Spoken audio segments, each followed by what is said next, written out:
Deuteronomy chapter 1. These are the words that Moses spoke to all Israel beyond the Jordan, in the wilderness, on the plain opposite Suf, between Paran and Tophel, Laban, Hazeroth, and Di-Zahab, by the way of Mount Seir. It takes 11 days to reach Kadesh Barnea from Horeb. In the 40th year, on the first day of the 11th month, Moses spoke to the Israelites just as the Lord had commanded him to speak to them. This was after he had defeated King Sihon of the Amorites, who reigned in Heshbon, and King Og of Bashan, who reigned in Ashtaroth, and in Edrei, beyond the Jordan, in the land of Moab. Moses undertook to expound this law as follows. The Lord our God spoke to us at Horeb, saying, "You have stayed long enough at this mountain. Resume your journey and go into the hill country of the Amorites, as well as into their neighboring regions, the Arabah, the hill country, the Shiphilah, the Negeb, and the sea coast, the land of the Canaanites and the Lebanon, as far as the great river, the river Euphrates. See, I have set the land before you. Go in and take possession of the land that I swore to your ancestors, to Abraham, to Isaac, and to Jacob, to give to them and to their descendants after them. At that time I said to you, I'm unable by myself to bear you.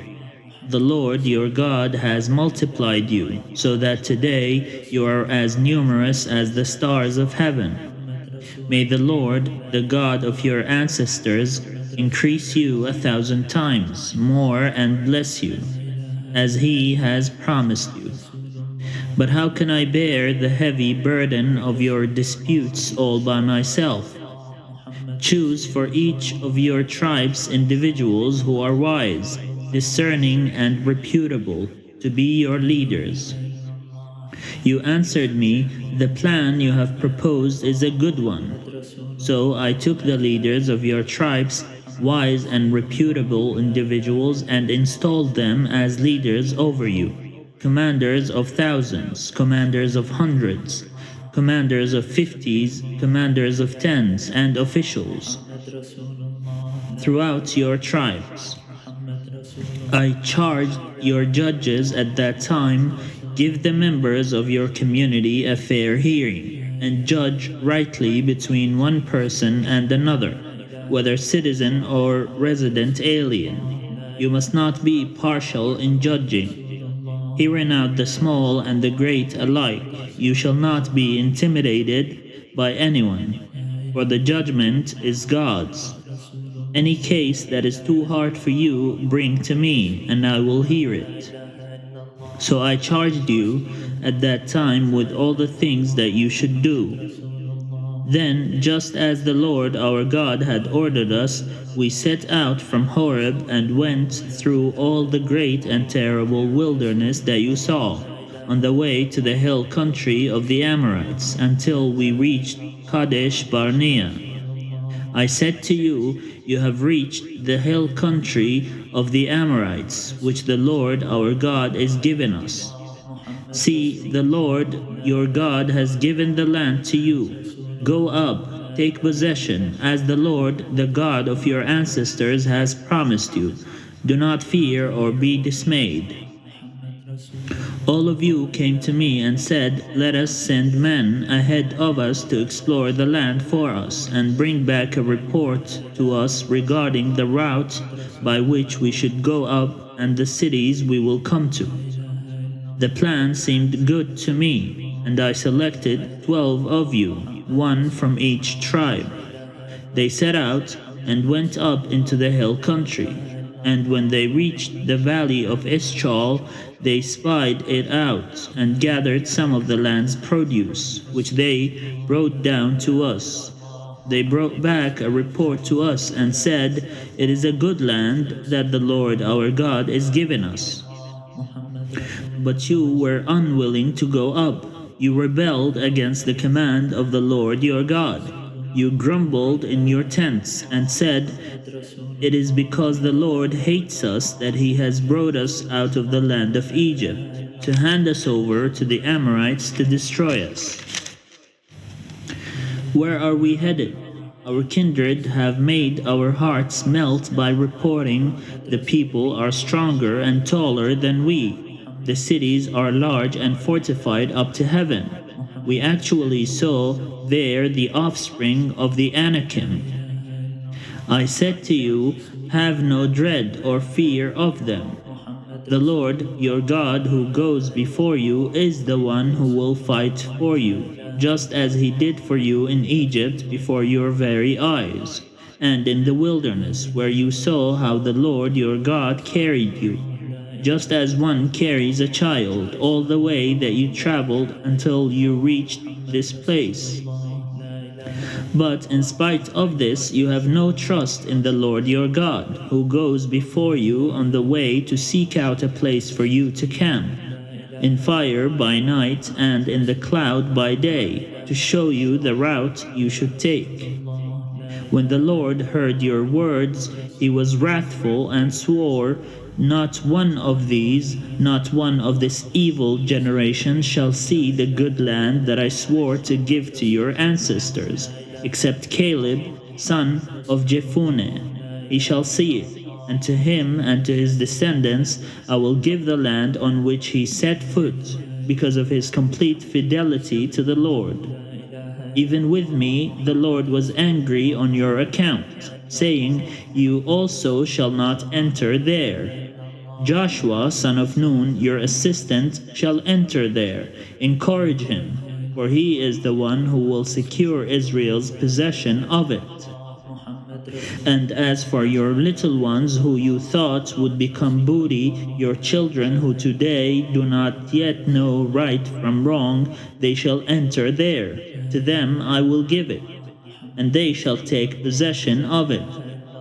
But as for you, journey back into the wilderness in the direction of the Red Sea. You answered me, "We have sinned against the Lord. We are ready to go up and fight, just as the Lord our God commanded us." So all of you strapped on your battle gear and thought it easy to go up into the hill country. The Lord said to me, "Say to them, Do not go up and do not fight, for I am not in the midst of you. Otherwise you will be defeated by your enemies." Although I told you, you would not listen.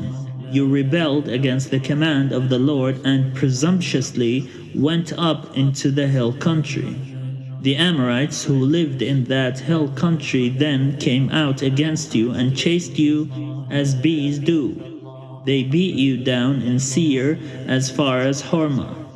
When you returned and wept before the Lord would neither heed your voice nor pay you any attention.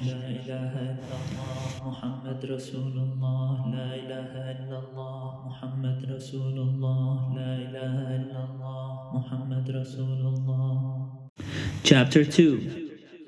After you had stayed at Kadesh as many days as you did, we journeyed back into the wilderness in the direction of the Red Sea, as the Lord had told me, and skirted Mount Seir for many days. Then the Lord said to me, "You have been skirting this hill country long enough. Head north and charge the people as follows. You are about to pass through the territory of your kindred, the descendants of Esau, who live in Seir. They will be afraid of you, so be very careful not to engage in battle with them. For I will not give you even so much as a foot's length of their land, since I have given Mount Seir to Esau as a possession. You shall purchase food from them for money, so that you may eat, and you shall also buy water from them for money, so that you may drink. Surely the Lord your God has blessed you in all your undertakings.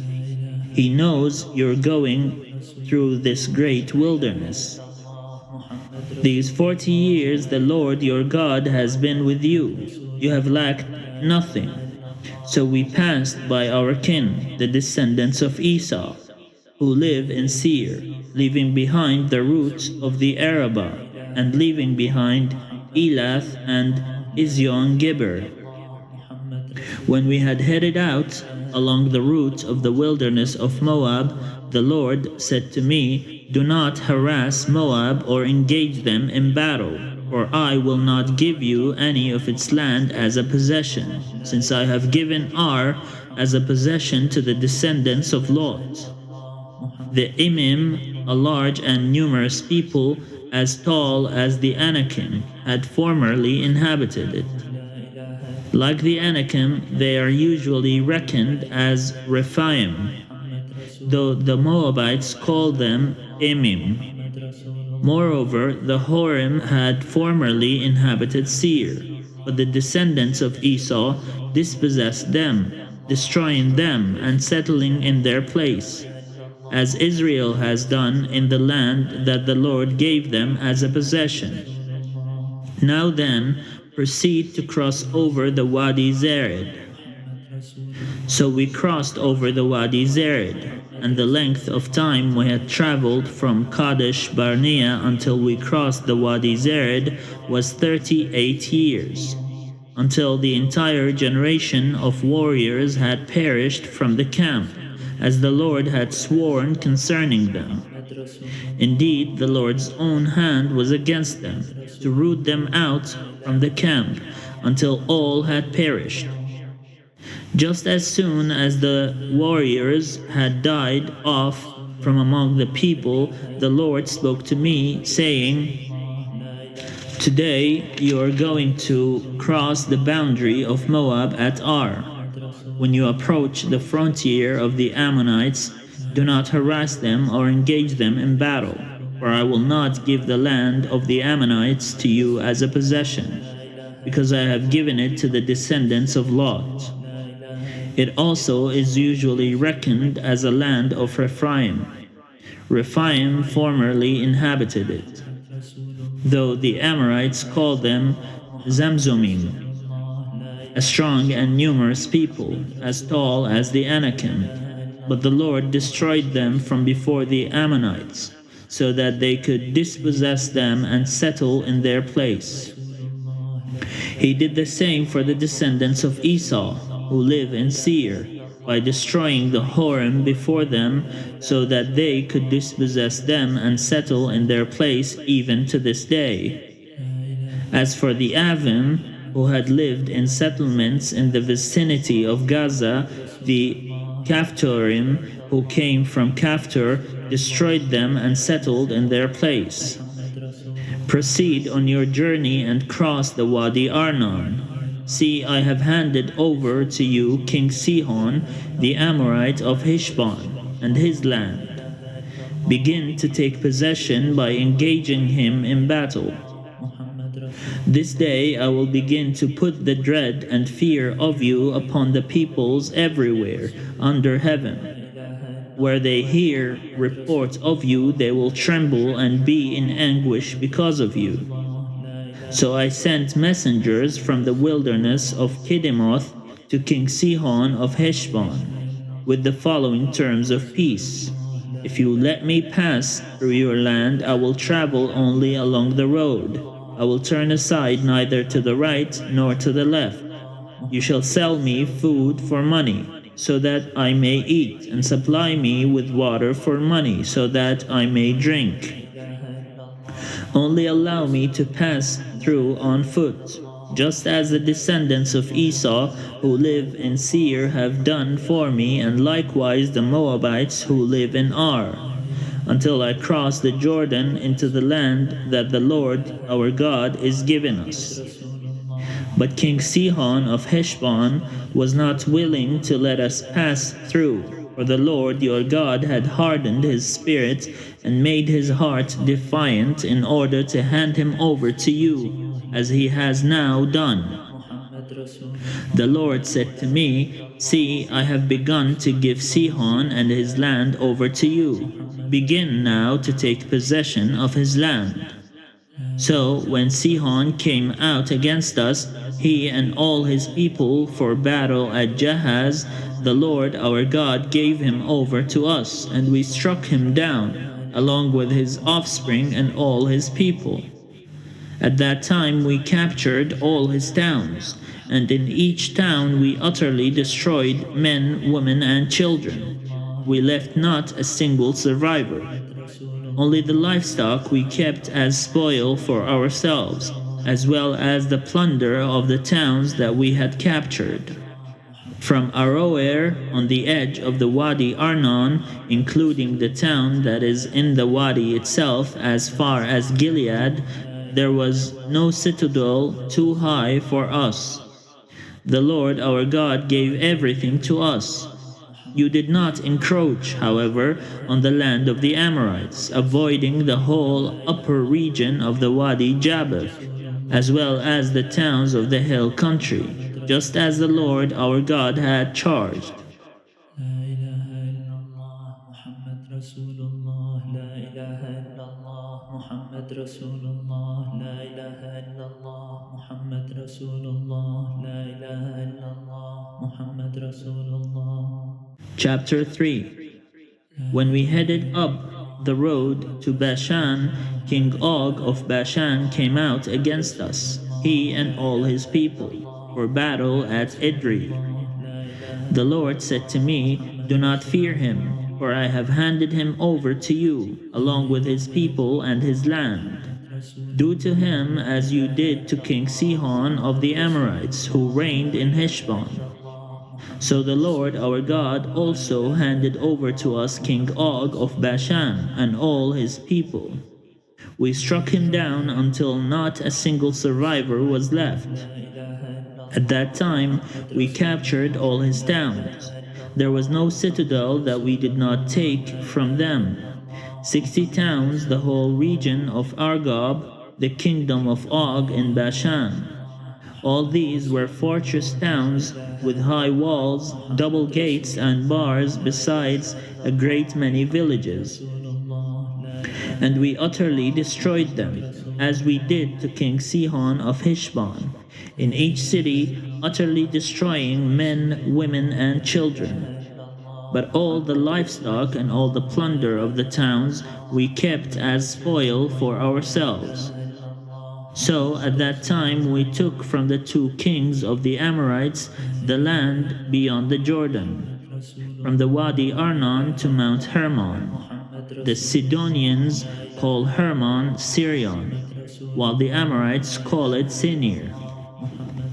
All the towns of the tableland, the whole of Gilead and all of Bashan, as far as Salika and Edrei, towns of Og's kingdom in Bashan. Now only King Og of Bashan was left of the remnant of the Rephaim.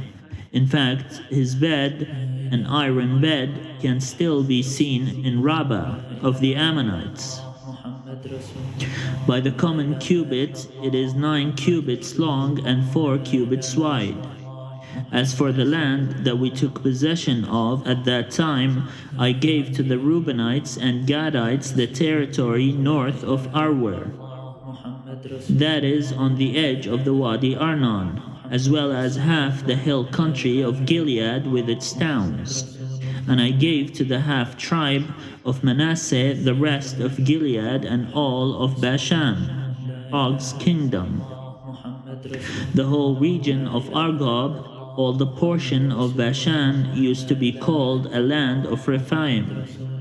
Jair the Manassite acquired the whole region of Argob as far as the border of the Geshurites and the Maccathites, and he named them, that is Bashan, after himself, Havoth Jair, as it is to this day. To Machir I gave Gilead, and to the Reubenites and the Gadites I gave the territory from Gilead as far as the Wadi Arnon, with the middle of the wadi as a boundary, and up to the Jabbok. the wadi being boundary of the Ammonites. The Arabah also with the Jordan and its banks, from Chinnereth down to the sea of the Arabah, the Dead Sea, with the lower slopes of Bisgah on the east. At that time I charged you as follows. Although the Lord your God has given you this land to occupy, all your troops shall cross over armed as the vanguard of your Israelite kin. Only your wives, your children, and your livestock, I know that you have much livestock, shall stay behind in the towns that I have given to you. When the Lord gives rest to your kindred as to you, and they too have occupied the land that the Lord your God is giving them beyond the Jordan, then each of you may return to the property that I have given to you. And I charged Joshua as well at that time, saying, your own eyes have seen everything that the Lord your God has done to these two kings. So the Lord will do to all the kingdoms into which you are about to cross. Do not fear them, for it is the Lord your God who fights for you. At that time, too, I entreated the Lord, saying, O Lord God, you have only begun to show your servant your greatness and your might. What God in heaven or on earth can perform deeds and mighty acts like yours? Let me cross over to see the good land beyond the Jordan, that good hill country and the Lebanon. But the Lord was angry with me on your account and would not heed me. The Lord said to me, enough from you. Never speak to me of this matter again. Go up to the top of Bisgah and look around you to the west, to the north, to the south, and to the east. Look well, for you shall not cross over this Jordan. But charge Joshua and encourage and strengthen him, because it is he who shall cross over at the head of this people, and who shall secure their possession of the land that you will see. So we remained in the valley opposite Beth Beor. رسول الله لا إله إلا الله محمد رسول الله لا إله إلا الله محمد رسول الله لا إله إلا الله محمد رسول الله. Chapter 4. So now, Israel, give heed to the statutes and ordinances that I am teaching you to observe, so that you may live to enter and occupy the land that the Lord, the God of your ancestors, is giving you. You must neither add anything to what I command you, nor take away anything from it, but keep the commandments of the Lord your God with which I am charging you. You have seen for yourselves what the Lord did with regard to the Baal of Beor, how the Lord your God destroyed from among you everyone who followed the Baal of Beor, while those of you who held fast to the Lord your God are all alive today. See, just as the Lord my God has charged me, I now teach you statutes and ordinances for you to observe in the land that you are about to enter and occupy. You must observe them diligently, for this will show your wisdom and discernment to the peoples, who, when they hear all these statutes, will say, surely this great nation is a wise and discerning people.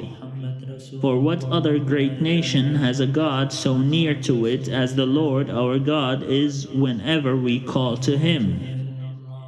And what other great nation has statutes and ordinances as just as this entire law that I am setting before you today?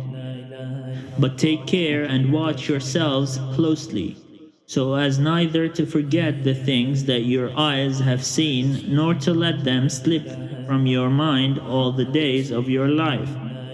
Make them known to your children and your children's children, how you once stood before the Lord your God at Horeb, when the Lord said to me, Assemble the people for me, and I will let them hear my words, so that they may learn to fear me as long as they live on the earth, and may teach their children so. You approached and stood at the foot of the mountain while the mountain was blazing up to the very heavens, shrouded in dark clouds. Then the Lord spoke to you out of the fire. You heard the sound of words, but saw no form. There was only a voice.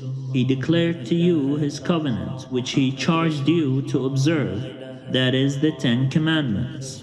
And he wrote them on 2 stone tablets. And the Lord charged me at their time to teach you statutes and ordinances for you to observe in the land that you are about to cross into and occupy. Since you saw no form when the Lord spoke to you at Horeb out of the fire, take care and watch yourselves closely, so that you do not act corruptly by making an idol for yourselves in the form of any figure, the likeness of male or female, the likeness of any animal that is on the earth, the likeness of any winged bird that flies in the air, the likeness of anything that creeps on the ground, the likeness of any fish that is in the water under the earth. And when you look up to the heavens and see the sun, the moon, and the stars, all the hosts of heaven, do not be led astray and bow down to them and serve them, things that the Lord your God has allotted to all the peoples everywhere under heaven. But the Lord has taken you and brought you out of the iron smelter, out of Egypt, to become a people of his very own possession, as you are now. The Lord was angry with me because of you, and he vowed that I should not cross the Jordan, and that I should not enter the good land that the Lord your God is given for your possession. For I am going to die in this land without crossing over the Jordan.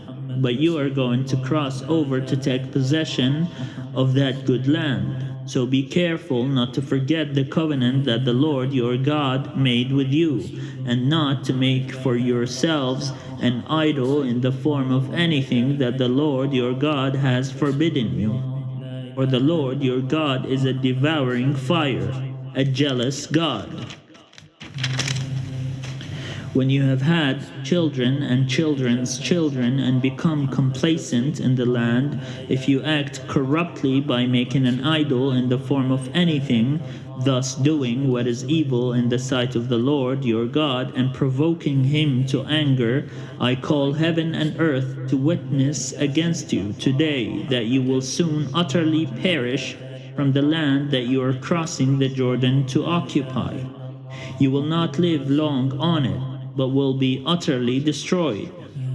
The Lord will scatter you among the peoples. Only a few of you will be left among the nations where the Lord will lead you. There you will serve other gods made by human hands, objects of wood and stone that neither see, nor hear, nor eat, nor smell.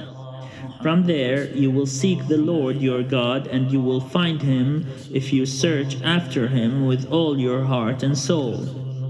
In your distress, when all these things have happened to you in time to come, you will return to the Lord your God and heed him. Because the Lord your God is a merciful God. He will neither abandon you nor destroy you.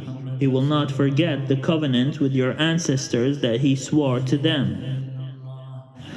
For ask now about former ages, long before your own. Ever since the day that God created human beings on the earth, ask from one end of heaven to the other.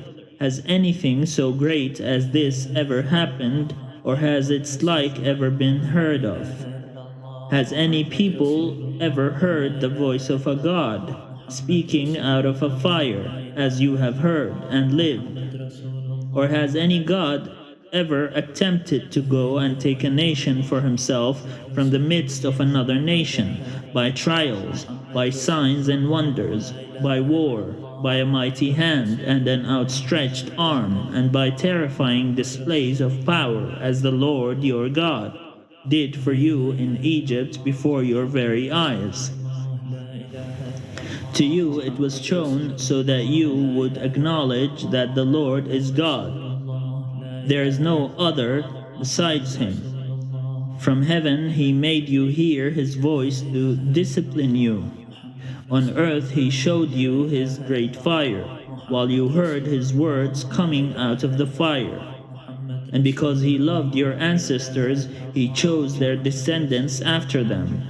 He brought you out of Egypt with his own presence, by his great power, driving out before you nations greater and mightier than yourselves, to bring you in, giving you their land for a possession, as it is still today.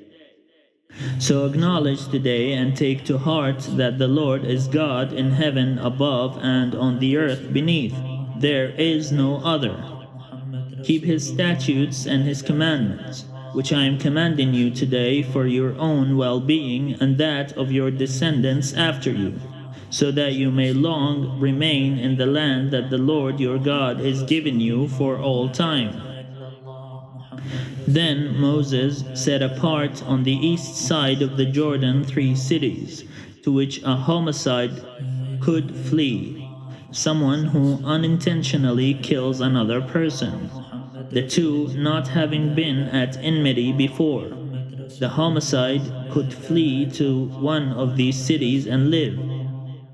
Bezer in the wilderness on the tableland belonging to the Reubenites, Ramoth in Gilead belonging to the Gadites, and Golan in Bashan belonging to the Manassites. This is the law that Moses set before the Israelites. These are the decrees and the statutes and ordinances that Moses spoke to the Israelites when they had come out of Egypt, beyond the Jordan in the valley opposite Beth Peor, in the land of King Sihon of the Amorites, who reigned at Heshbon, whom Moses and the Israelites defeated when they came out of Egypt. They occupied this land and the land of King Og of Bashan, the two kings of the Amorites on the eastern side of the Jordan, from Aroer, which is on the edge of the Wadi Arnon, as far as Mount Sirion, that is Hermon, together with all the Arabah on the east side of the Jordan as far as the sea of the Arabah, under the slopes of Pisgah.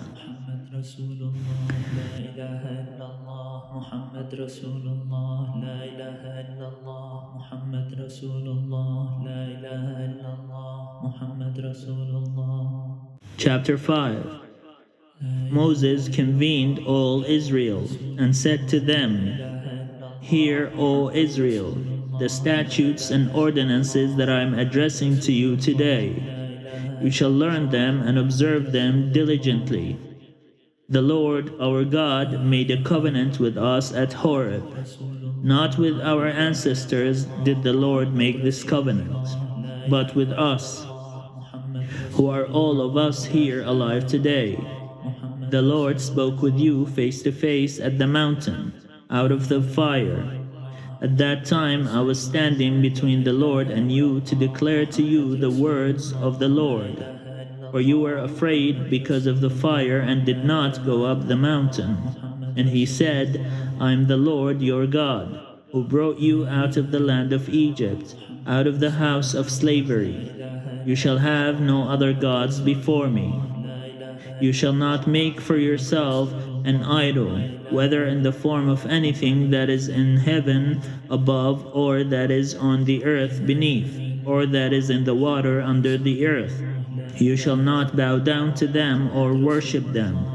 For I, the Lord your God, am a jealous God, punishing children for the iniquity of parents to the third and fourth generation of those who reject me, but showing steadfast love to the 1,000th generation of those who love me and keep my commandments.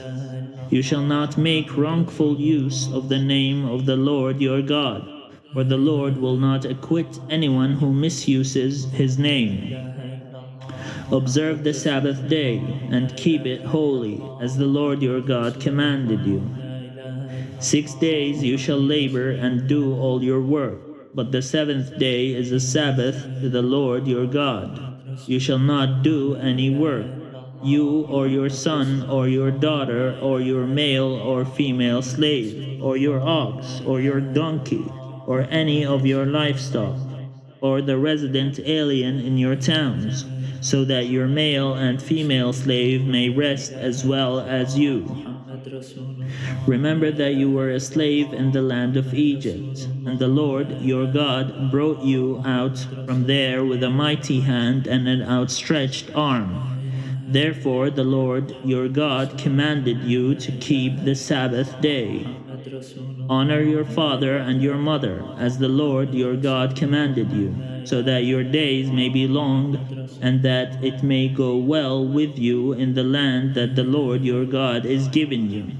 You shall not murder, neither shall you commit adultery, neither shall you steal, neither shall you bear false witness against your neighbor, neither shall you covet your neighbor's wife, neither shall you desire your neighbor's house or field or male or female slave, or ox or donkey, or anything that belongs to your neighbor.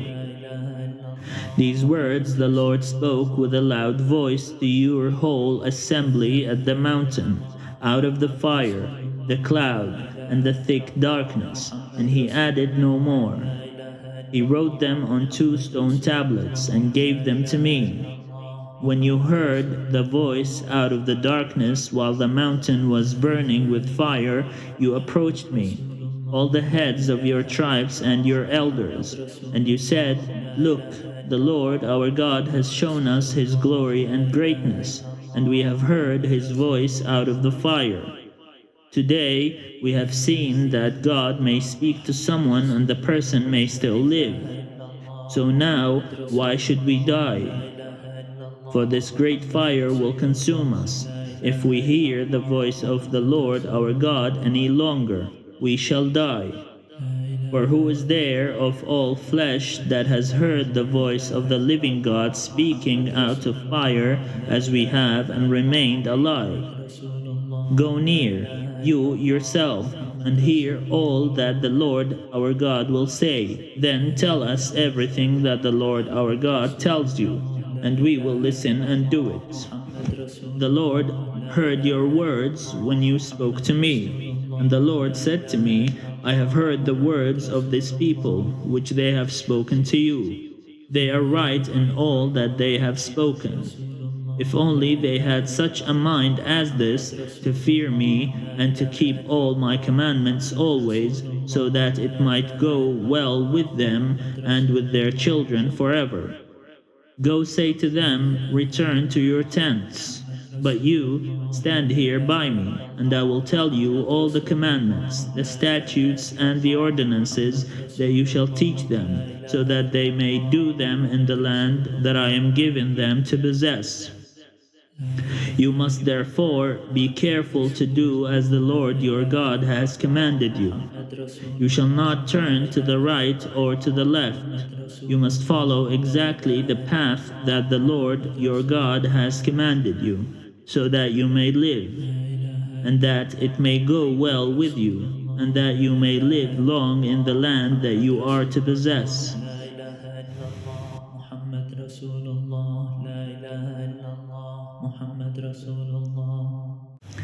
Chapter 6.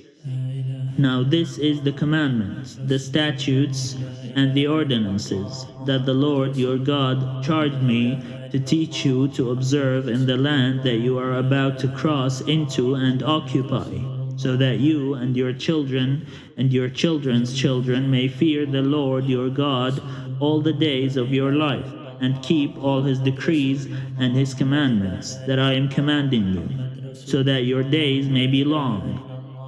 Hear, therefore, O Israel, and observe them diligently, so that it may go well with you, and so that you may multiply greatly in a land flowing with milk and honey, as the Lord, the God of your ancestors, has promised you.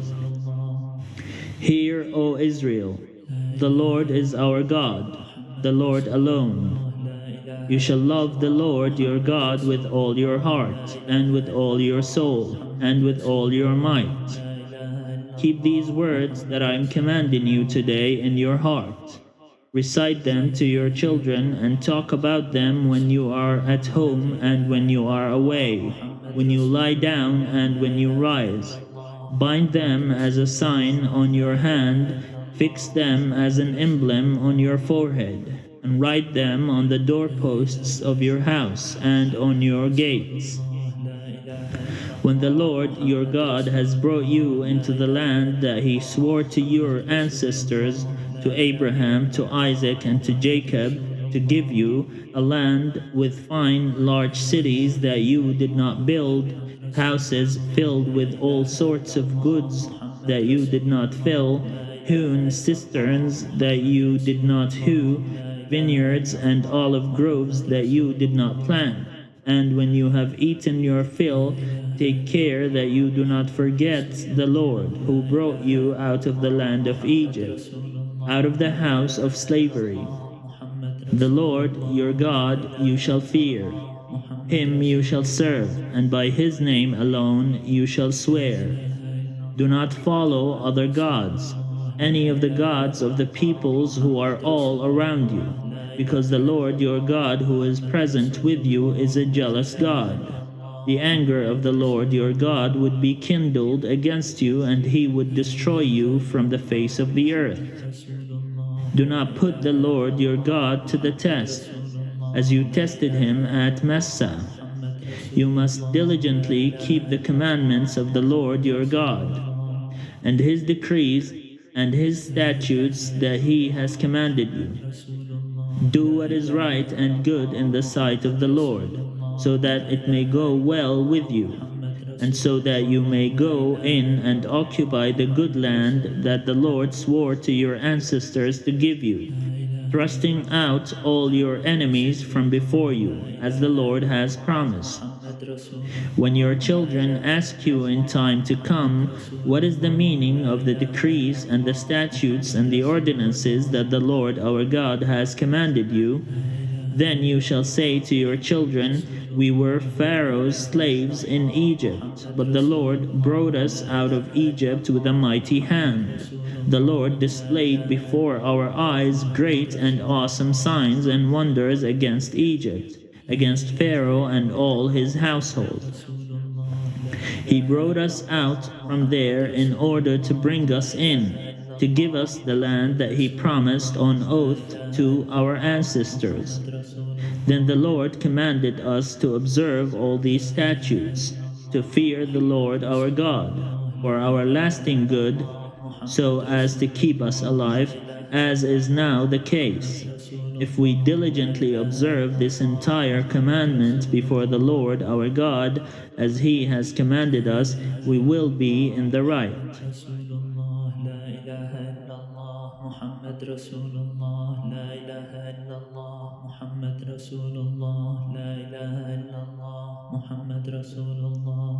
Chapter 7.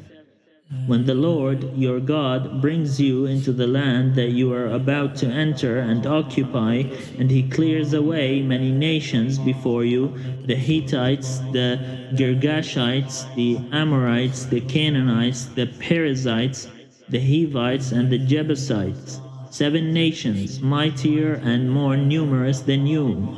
And when the Lord your God gives them over to you and you defeat them, then you must utterly destroy them. Make no covenant with them, and show them no mercy. Do not intermarry with them, giving your daughters to their sons or taking their daughters for your sons, for that would turn away your children from following me, to serve other gods. Then the anger of the Lord would be kindled against you, and he would destroy you quickly. But this is how you must deal with them. break down their altars, smash their pillars, hew down their sacred poles, and burn their idols with fire. For you are a people holy to the Lord your God.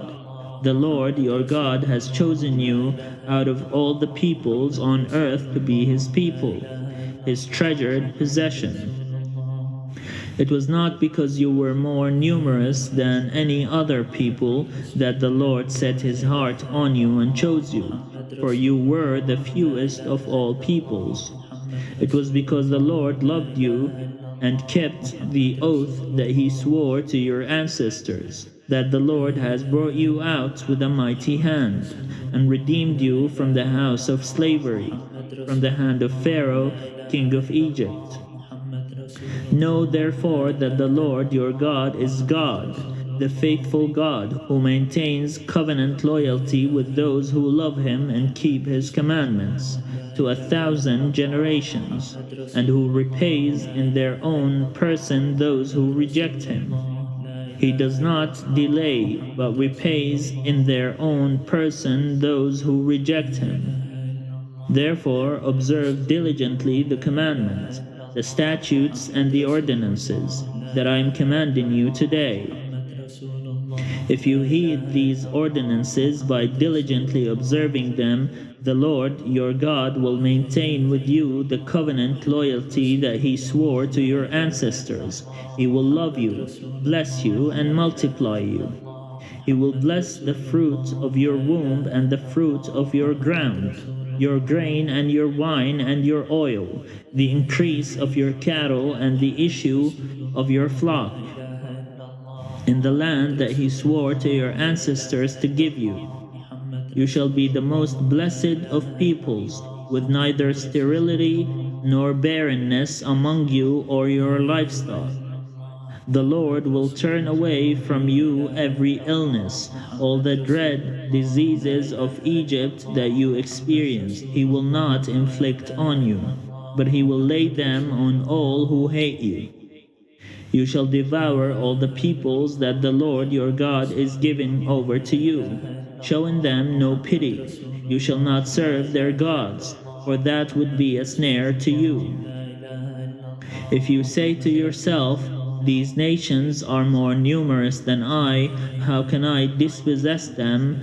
Do not be afraid of them. Just remember what the Lord your God did to Pharaoh and to all Egypt, the great trials that your eyes saw, the signs and wonders, the mighty hand and the outstretched arm by which the Lord your God brought you out. The Lord your God will do the same to all the peoples of whom you are afraid. Moreover, the Lord your God will send the pestilence against them, until even the survivors and the fugitives are destroyed. Have no dread of them, for the Lord your God, who is present with you, is a great and awesome God. The Lord your God will clear away these nations before you little by little. You will not be able to make a quick end of them. Otherwise, the wild animals would become too numerous for you. But the Lord your God will give them over to you and throw them into great panic until they are destroyed. He will hand their kings over to you, and you shall blot out their name from under heaven. No one will be able to stand against you until you have destroyed them. The images of their gods you shall burn with fire. Do not covet the silver or the gold that is on them and take it for yourself, because you could be ensnared by it. For it is abhorrent to the Lord your God. Do not bring an abhorrent thing into your house, or you will be set apart for destruction like it. You must utterly detest and abhor it, for it is set apart for destruction.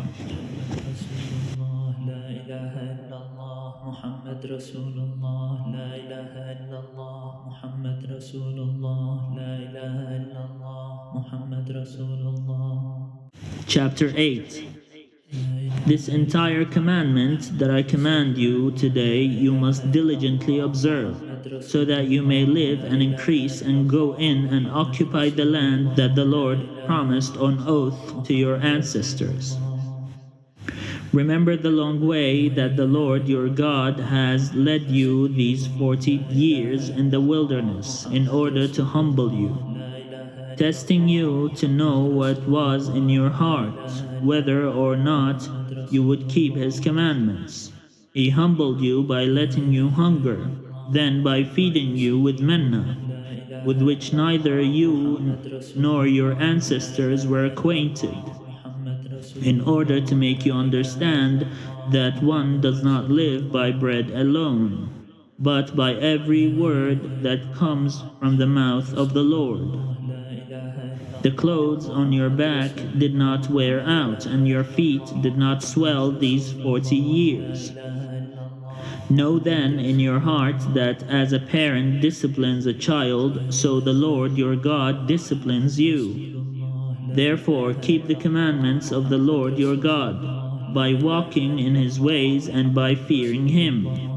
For the Lord your God is bringing you into a good land, a land with flowing streams, with springs and underground waters welling up in valleys and hills, a land of wheat and barley, of vines and fig trees and pomegranates, a land of olive trees and honey, a land where you may eat bread without scarcity, where you will lack nothing, a land whose stones are iron, and from whose hills you may mine copper.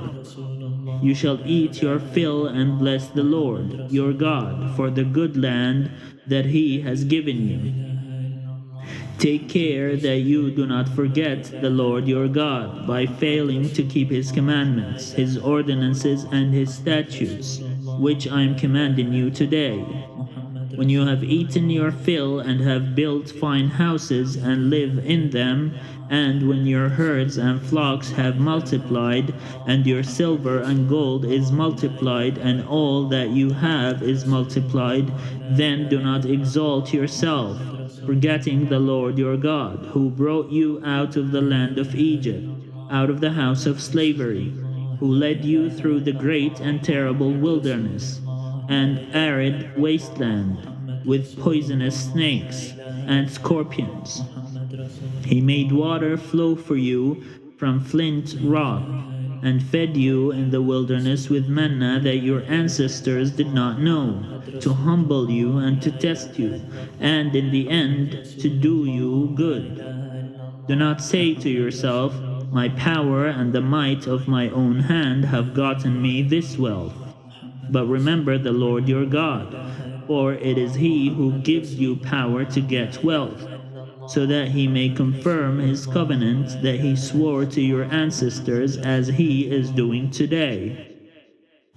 If you do forget the Lord your God and follow other gods to serve and worship them, I solemnly warn you today that you shall surely perish, like the nations that the Lord is destroying before you.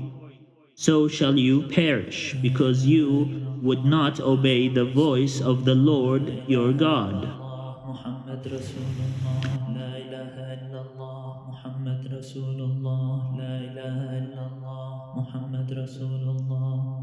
Chapter 9. Hear, O Israel, you are about to cross the Jordan today, to go in and dispossess nations larger and mightier than you, great cities, fortified to the heavens, a strong and tall people, the offspring of the Anakim, whom you know. You have heard it said of them, who can stand up to the Anakim? Know then today that the Lord your God is the one who crosses over before you as a devouring fire. He will defeat them and subdue them before you, so that you may dispossess and destroy them quickly, as the Lord has promised you. When the Lord your God thrusts them out before you, do not say to yourself, it is because of my righteousness that the Lord has brought me in to occupy this land. It is rather because of the wickedness of these nations that the Lord is dispossessing them before you. It is not because of your righteousness or the uprightness of your heart that you are going in to occupy their land, but because of the wickedness of these nations, the Lord your God is dispossessing them before you, in order to fulfill the promise that the Lord made on oath to your ancestors, to Abraham, to Isaac, and to Jacob. Know then that the Lord your God is not giving you this good land to occupy because of your righteousness, for you are a stubborn people. Remember and do not forget how you provoked the Lord your God to wrath in the wilderness. You have been rebellious against the Lord from the day you came out of the land of Egypt until you came to this place. Even at Horeb you provoked the Lord to wrath, and the Lord was so angry with you that he was ready to destroy you.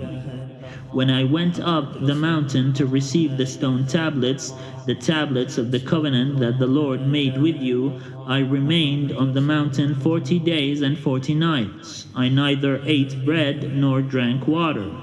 And the Lord gave me the two stone tablets written with the finger of God. On them were all the words that the Lord had spoken to you at the mountain out of the fire on the day of the assembly.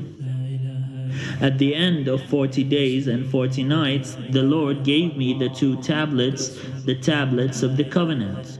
Then the Lord said to me, Get up, go down quickly from here, for your people whom you have brought from Egypt have acted corruptly. They have been quick to turn from the way that I commanded them. They have cast an image for themselves. Furthermore, the Lord said to me, I have seen that this people is indeed a stubborn people.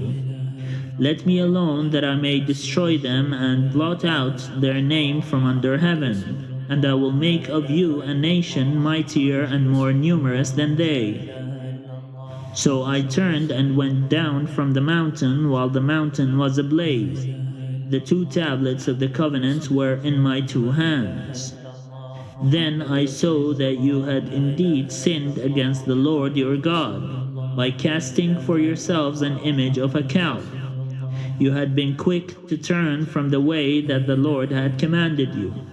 So I took hold of the two tablets and flung them from my two hands, smashing them before your eyes. Then I lay prostrate before the Lord as before, 40 days and 40 nights.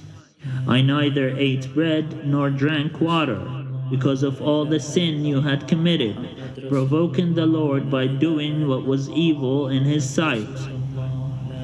For I was afraid that the anger that the Lord bore against you was so fierce that he would destroy you. But the Lord listened to me that time also. The Lord was so angry with Aaron that he was ready to destroy him. But I interceded also on behalf of Aaron at that time. Then I took the sinful thing you had made, the calf, and burned it with fire and crushed it, grinding it thoroughly until it was reduced to dust, and I threw the dust of it into the stream that runs down the mountain. At Tabirah also, and at Messa, and at Kibroth Hattava, you provoked the Lord to wrath. And when the Lord sent you from Kadesh Barnea, saying, Go up and occupy the land that I have given you, you rebelled against the command of the Lord your God, neither trusting him nor obeying him. You have been rebellious against the Lord as long as he has known you. Throughout the 40 days and 40 nights that I lay prostrate before the Lord, when the Lord intended to destroy you, I prayed to the Lord and said, Lord God, do not destroy the people who are your very own possession, whom you redeemed in your greatness, whom you brought out of Egypt with a mighty hand. Remember your servants, Abraham, Isaac, and Jacob. Pay no attention to the stubbornness of this people, their wickedness and their sin. Otherwise, the land from which you have brought us might say, because the Lord was not able to bring them into the land that he promised them, and because he hated them, he has brought them out to let them die in the wilderness. For they are the people of your very own possession, whom you brought out by your great power and by your outstretched arm. محمد رسول الله لا إله إلا الله محمد رسول الله لا إله إلا الله محمد رسول الله. Chapter 10. At that time the Lord said to me, carve out 2 tablets of stone like the former ones, and come up to me on the mountain, and take an ark of wood. I will write on the tablets the words that were on the former tablets, which you smashed, and you shall put them in the ark. So I made an ark of acacia wood, cut 2 tablets of stone like the former ones, and went up the mountain with the 2 tablets in my hand. Then he wrote on the tablets the same words as before, the 10 commandments that the Lord had spoken to you on the mountain out of the fire on the day of the assembly. And the Lord gave them to me. So I turned and came down from the mountain, and put the tablets in the ark that I had made, and there they are, as the Lord commanded me. The Israelites journeyed from Beeroth Bene Jaakan to Mosera. There Aaron died, and there he was buried. His son Eleazar succeeded him as priest. From there they journeyed to Gudgodah, and from Gudgodah to Jotbatha, a land with flowing streams.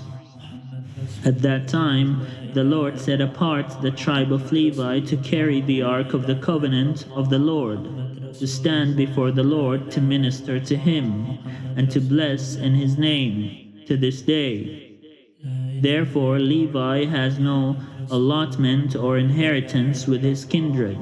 The Lord is his inheritance, as the Lord your God promised him.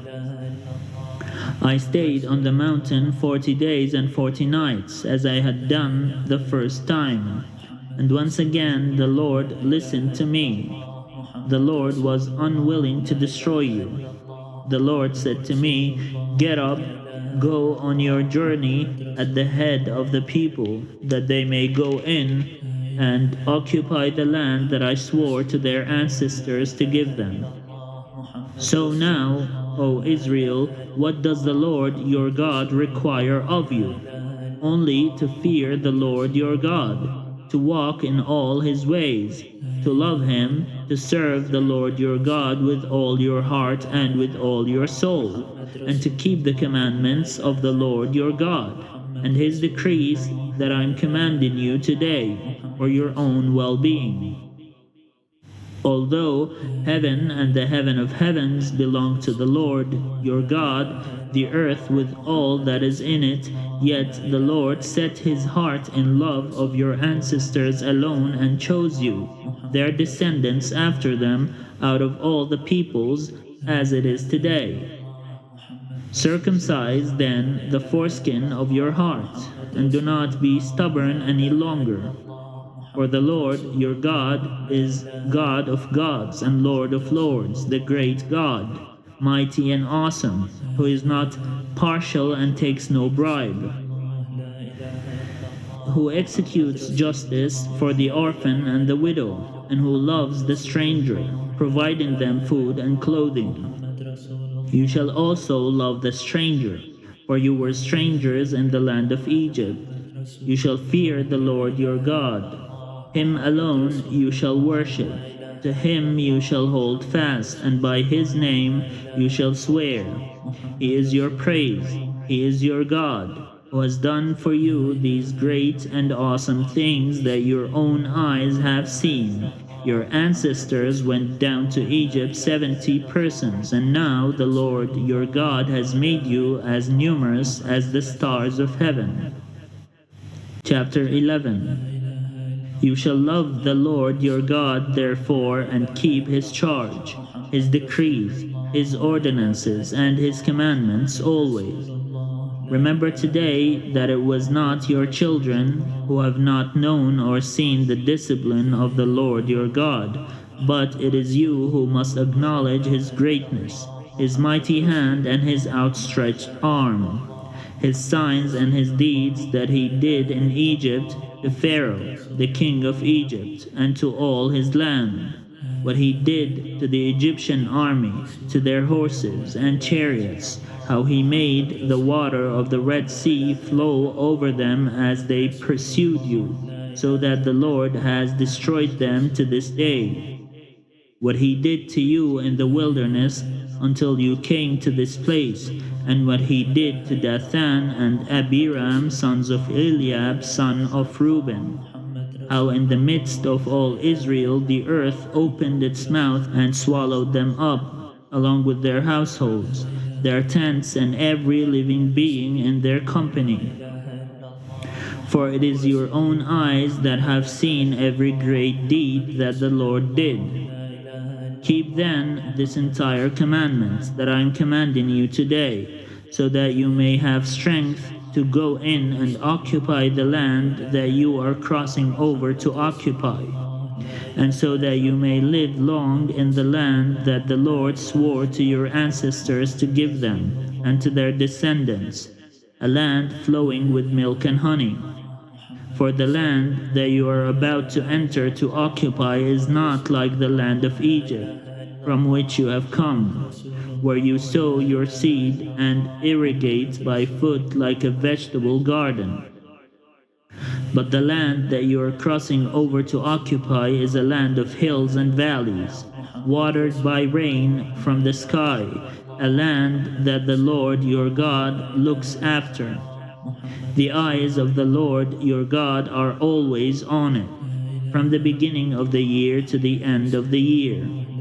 If you will only heed his every commandment that I am commanding you today, loving the Lord your God and serving him with all your heart and with all your soul, then he will give the rain for your land in its season, the early rain and the later rain, and you will gather in your grain, your wine, and your oil. And he will give grass in your fields for your livestock, and you will eat your fill. Take care, for you will be seduced into turning away, serving other gods and worshipping them. For then the anger of the Lord will be kindled against you, and he will shut up the heavens, so that there will be no rain, and the land will yield no fruit. Then you will perish quickly off the good land that the Lord is giving you. You shall put these words of mine in your heart and soul, and you shall bind them as a sign on your hand, and fix them as an emblem on your forehead.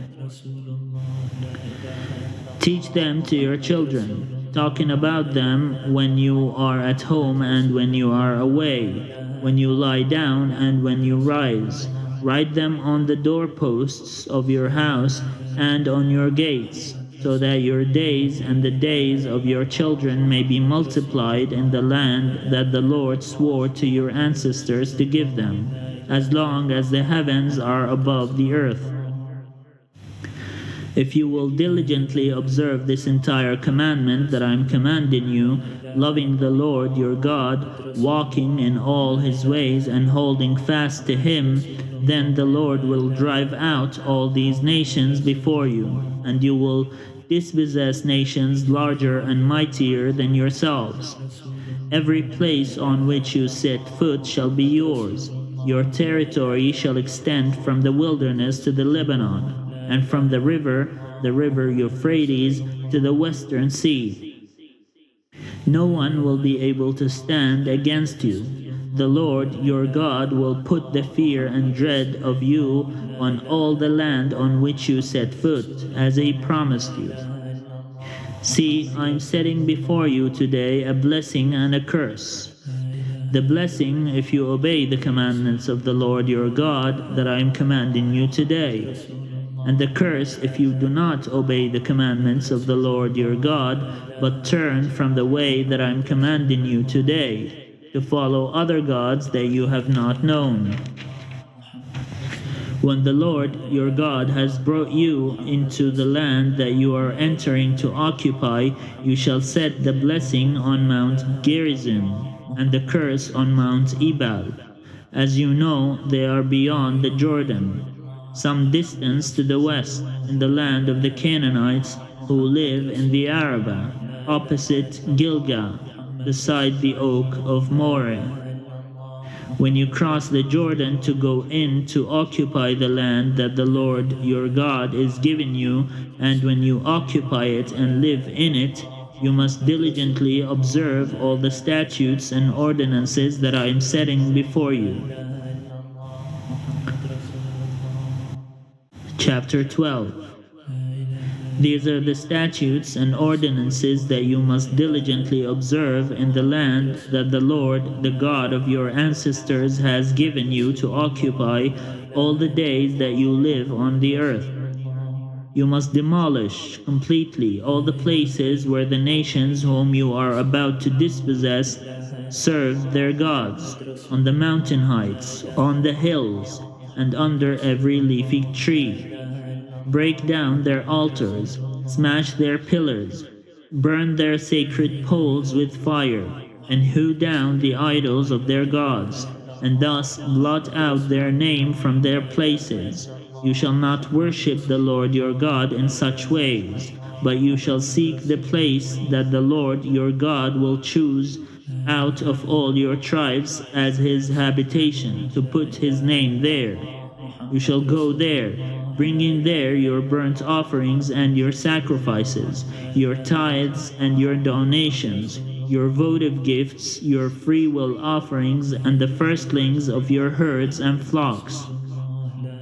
And you shall eat there in the presence of the Lord your God, you and your households together, rejoicing in all the undertakings in which the Lord your God has blessed you. You shall not act as we are acting here today, all of us according to our own desires, for you have not yet come into the rest and the possession that the Lord your God is giving you. When you cross over the Jordan and live in the land that the Lord your God is allotting to you, and when he gives you rest from your enemies all around so that you live in safety, then you shall bring everything that I command you to the place that the Lord your God will choose as a dwelling for his name. Your burnt offering and your sacrifices, your tithes and your donations, and all your choice votive gifts that you vow to the Lord. And you shall rejoice before the Lord your God. You, together with your sons and your daughters, your male and female slaves, and the Levites who reside in your towns, since they have no allotment or inheritance with you. Take care that you do not offer your burnt offerings at any place you happen to see, but only at the place that the Lord will choose in one of your tribes. There you shall offer your burnt offerings, and there you shall do everything I command you. Yet whenever you desire, you may slaughter and eat meat within any of your towns, according to the blessing that the Lord your God has given you. The unclean and the clean may eat of it, as they would of gazelle or deer. The blood, however, you must not eat. You shall pour it out on the ground like water. Nor may you eat within your towns the tithe of your grain, your wine, and your oil, the firstlings of your herds and your flocks, any of your votive gifts that you vow, your freewill offerings or your donations. These you shall eat in the presence of the Lord your God at the place that the Lord your God will choose. You, together with your son and your daughter, your male and female slaves, and the Levites resident in your towns, rejoicing in the presence of the Lord your God in all your undertakings. Take care that you do not neglect the Levite as long as you live in your land. When the Lord your God enlarges your territory as he has promised you, and you say, I am going to eat some meat because you wish to eat meat, you may eat meat whenever you have the desire. If the place where the Lord your God will choose to put his name is too far from you, and you slaughter, as I have commanded you, any of your herd or flock that the Lord has given you, then you may eat within your towns wherever you desire. Indeed, just as gazelle or deer is eaten, so you may eat it. The unclean and the clean alike may eat it. Only be sure that you do not eat the blood, for the blood is the life, and you shall not eat the life with the meat. Do not eat it, you shall pour it out on the ground like water. Do not eat it, so that all may go well with you and your children after you, because you do what is right in the sight of the Lord. But the sacred donations that are due from you and your votive gifts you shall bring to the place that the Lord will choose. You shall present your burnt offerings, both the meat and the blood, on the altar of the Lord your God. The blood of your other sacrifices shall be poured out beside the altar of the Lord your God, but the meat you may eat. Be careful to obey all these words that I command you today, so that it may go well with you and with your children after you, forever, because you will be doing what is good and right in the sight of the Lord your God. When the Lord your God has cut off before you the nations whom you are about to enter to dispossess them, when you have dispossessed them and live in their land, take care that you are not snared into imitating them after they have been destroyed before you. Do not inquire concerning their gods, saying, how did these nations worship their gods? I also want to do the same. You must not do the same for the Lord your God, because every abhorrent thing that the Lord hates they have done for their gods. They would even burn their sons and their daughters in their fire to their gods. You must diligently observe everything that I command you. Do not add to it or take anything from it.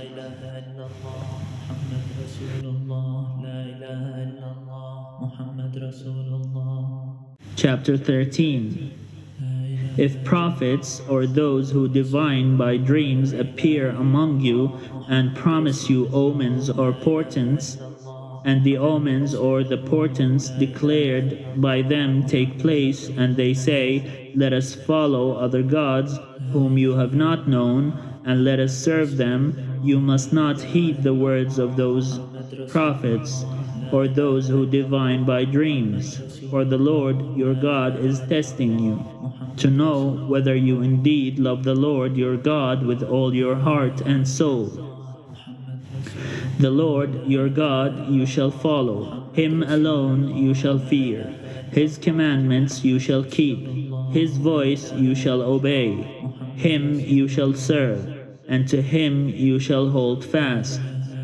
But those prophets or those who divine by dreams shall be put to death for having spoken treason against the Lord your God, who brought you out of the land of Egypt and redeemed you from the house of slavery, to turn you from the way in which the Lord your God commanded you to walk. So you shall purge the evil from your midst. If anyone secretly entices you, even if it is your brother, your father's son, or your mother's son, or your own son or daughter, or the wife you embrace, or your most intimate friend, saying, let us go worship other gods whom neither you nor your ancestors have known, any of the gods of the peoples that are around you, whether near you or far away from you, from one end of the earth to the other, you must not yield to or heed any such persons.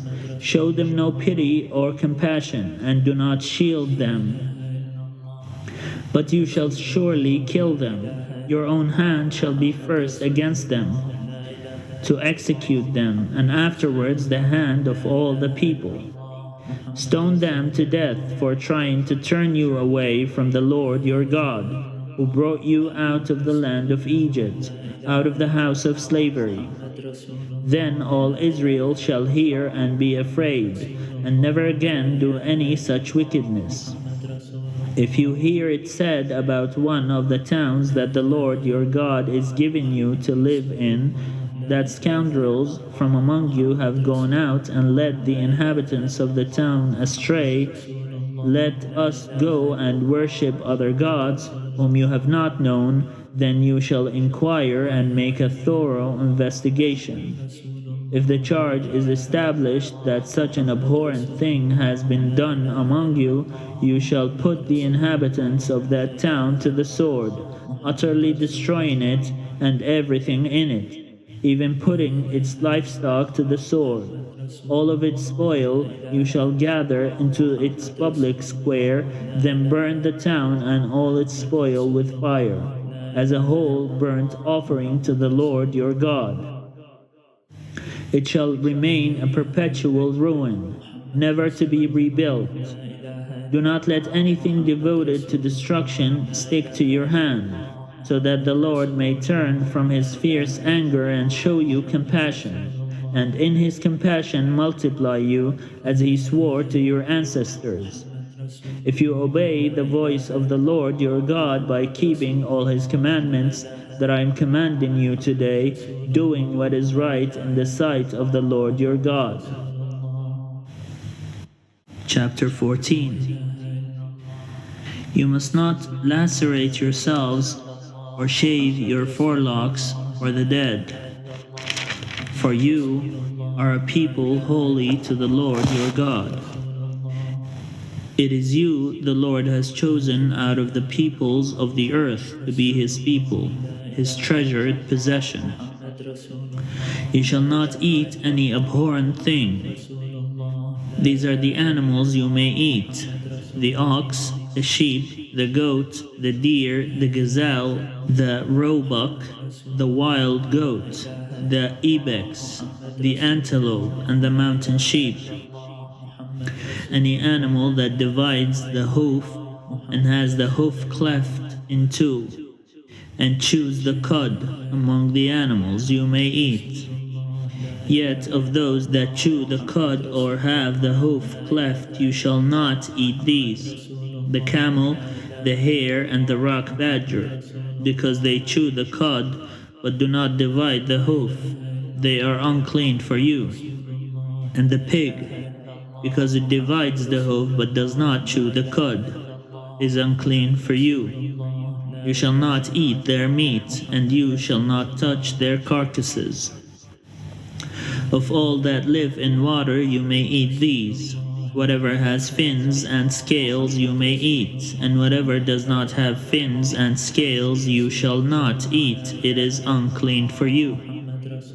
You may eat any clean bird, but these are the ones that you shall not eat: the eagle, the vulture, the osprey, the buzzard, the kite of any kind, every raven of any kind, the ostrich, the nighthawk, the seagull, the hawk of any kind, the little owl and the great owl, the water hen and the desert owl, the carrion vulture and the cormorant, the stork, the heron of any kind, the hoopoe and the bat.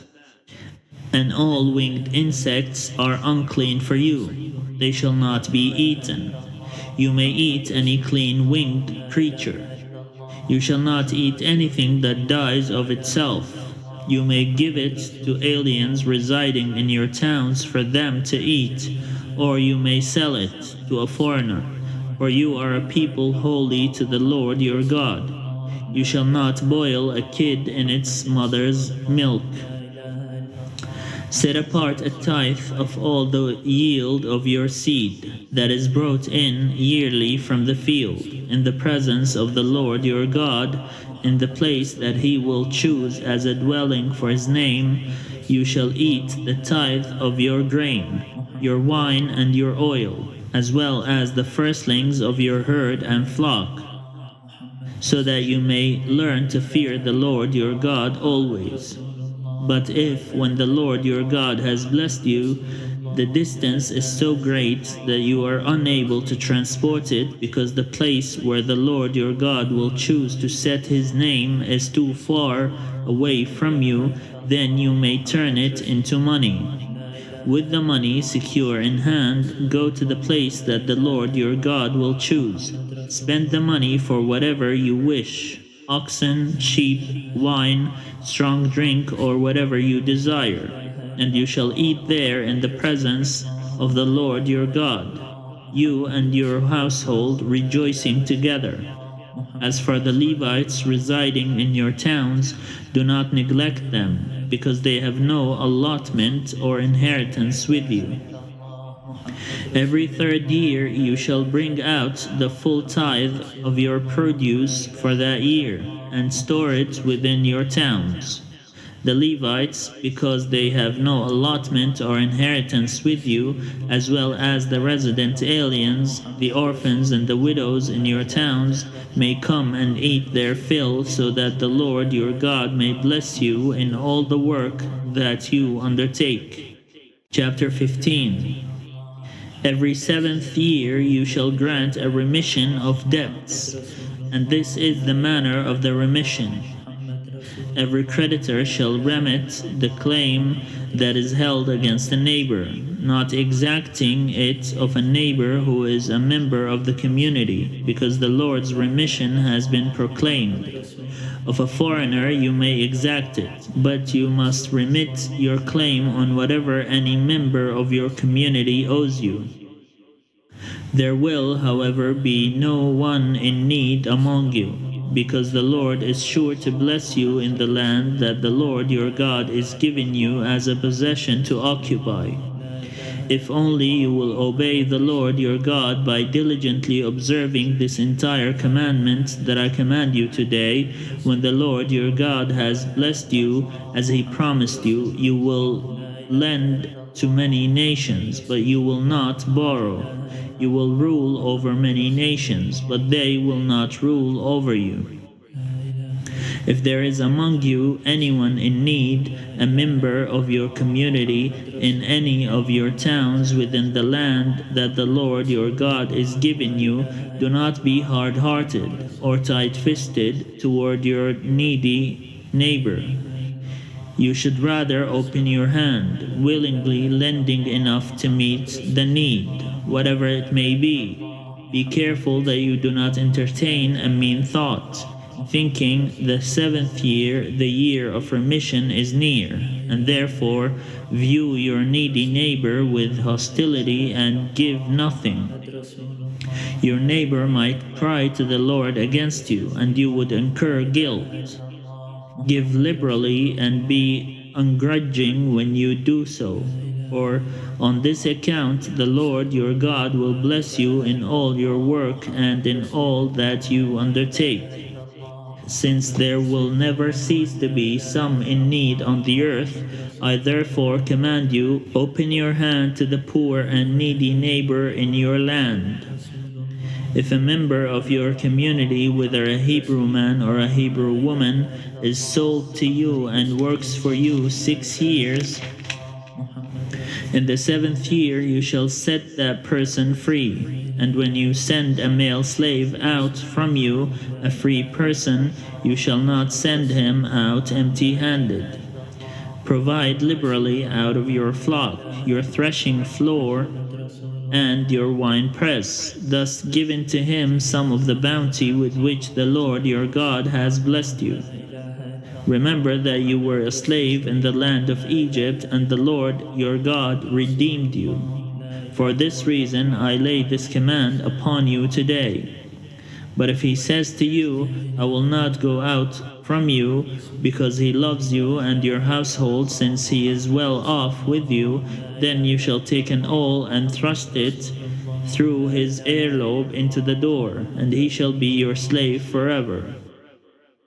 You shall do the same with regard to your female slave. Do not consider it a hardship when you send them out from you free persons, because for 6 years they have given you services worth the wages of hired laborers, and the Lord your God will bless you in all that you do. Every firstling male born of your herd and flock you shall consecrate to the Lord your God. You shall not do work with your firstling ox, nor shear the firstling of your flock. You shall eat it, you together with your household, in the presence of the Lord your God, year by year at the place that the Lord will choose. But if it has any defect, any serious defect, such as lameness or blindness, you shall not sacrifice it to the Lord your God. Within your towns you may eat it, the unclean and the clean alike, as you would a gazelle or deer. Its blood, however, you must not eat. You shall pour it out on the ground like water.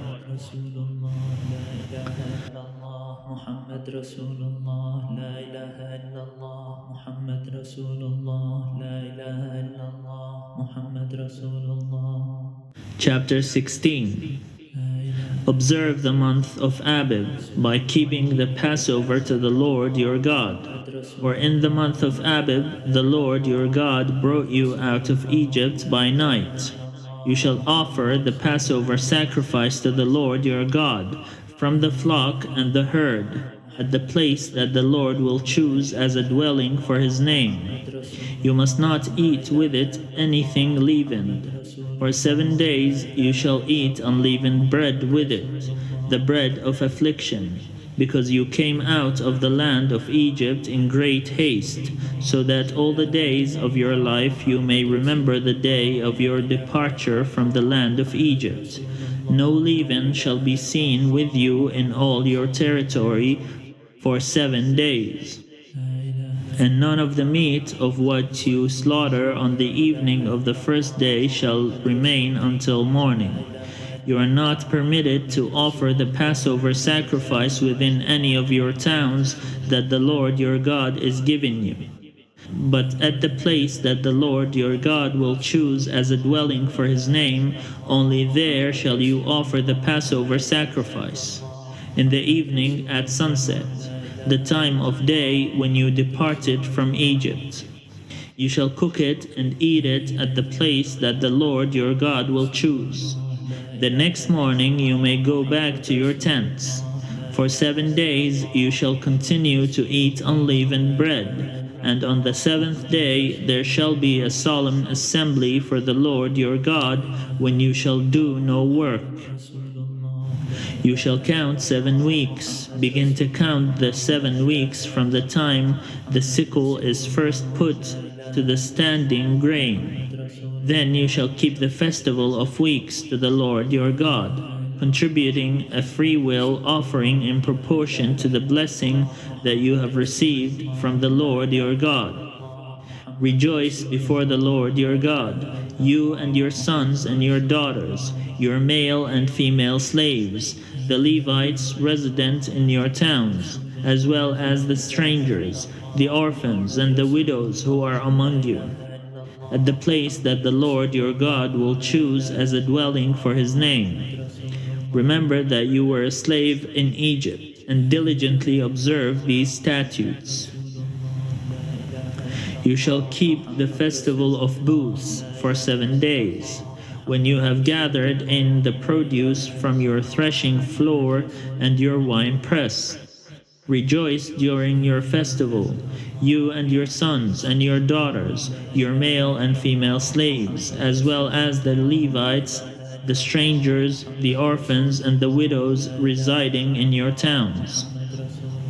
7 days you shall keep the festival to the Lord your God at the place that the Lord will choose, for the Lord your God will bless you in all your produce and in all undertakings, and you shall surely celebrate. 3 times a year all your males shall appear before the Lord your God at the place that he will choose, at the festival of unleavened bread, at the festival of weeks, and at the festival of booths. They shall not appear before the Lord empty-handed. All shall give as they are able, according to the blessing of the Lord your God that he has given you. You shall appoint judges and officials throughout your tribes, in all your towns that the Lord your God is giving you, and they shall render just decisions for the people. You must not distort justice. You must not show partiality, and you must not accept bribes, for a bribe blinds the eye of the wise and subverts the cause of those who are in the right. Justice and only justice you shall pursue, so that you may live and occupy the land that the Lord your God is giving you. You shall not plant any tree as a sacred pole beside the altar that you make for the Lord your God, nor shall you set up a stone pillar, things that the Lord your God hates.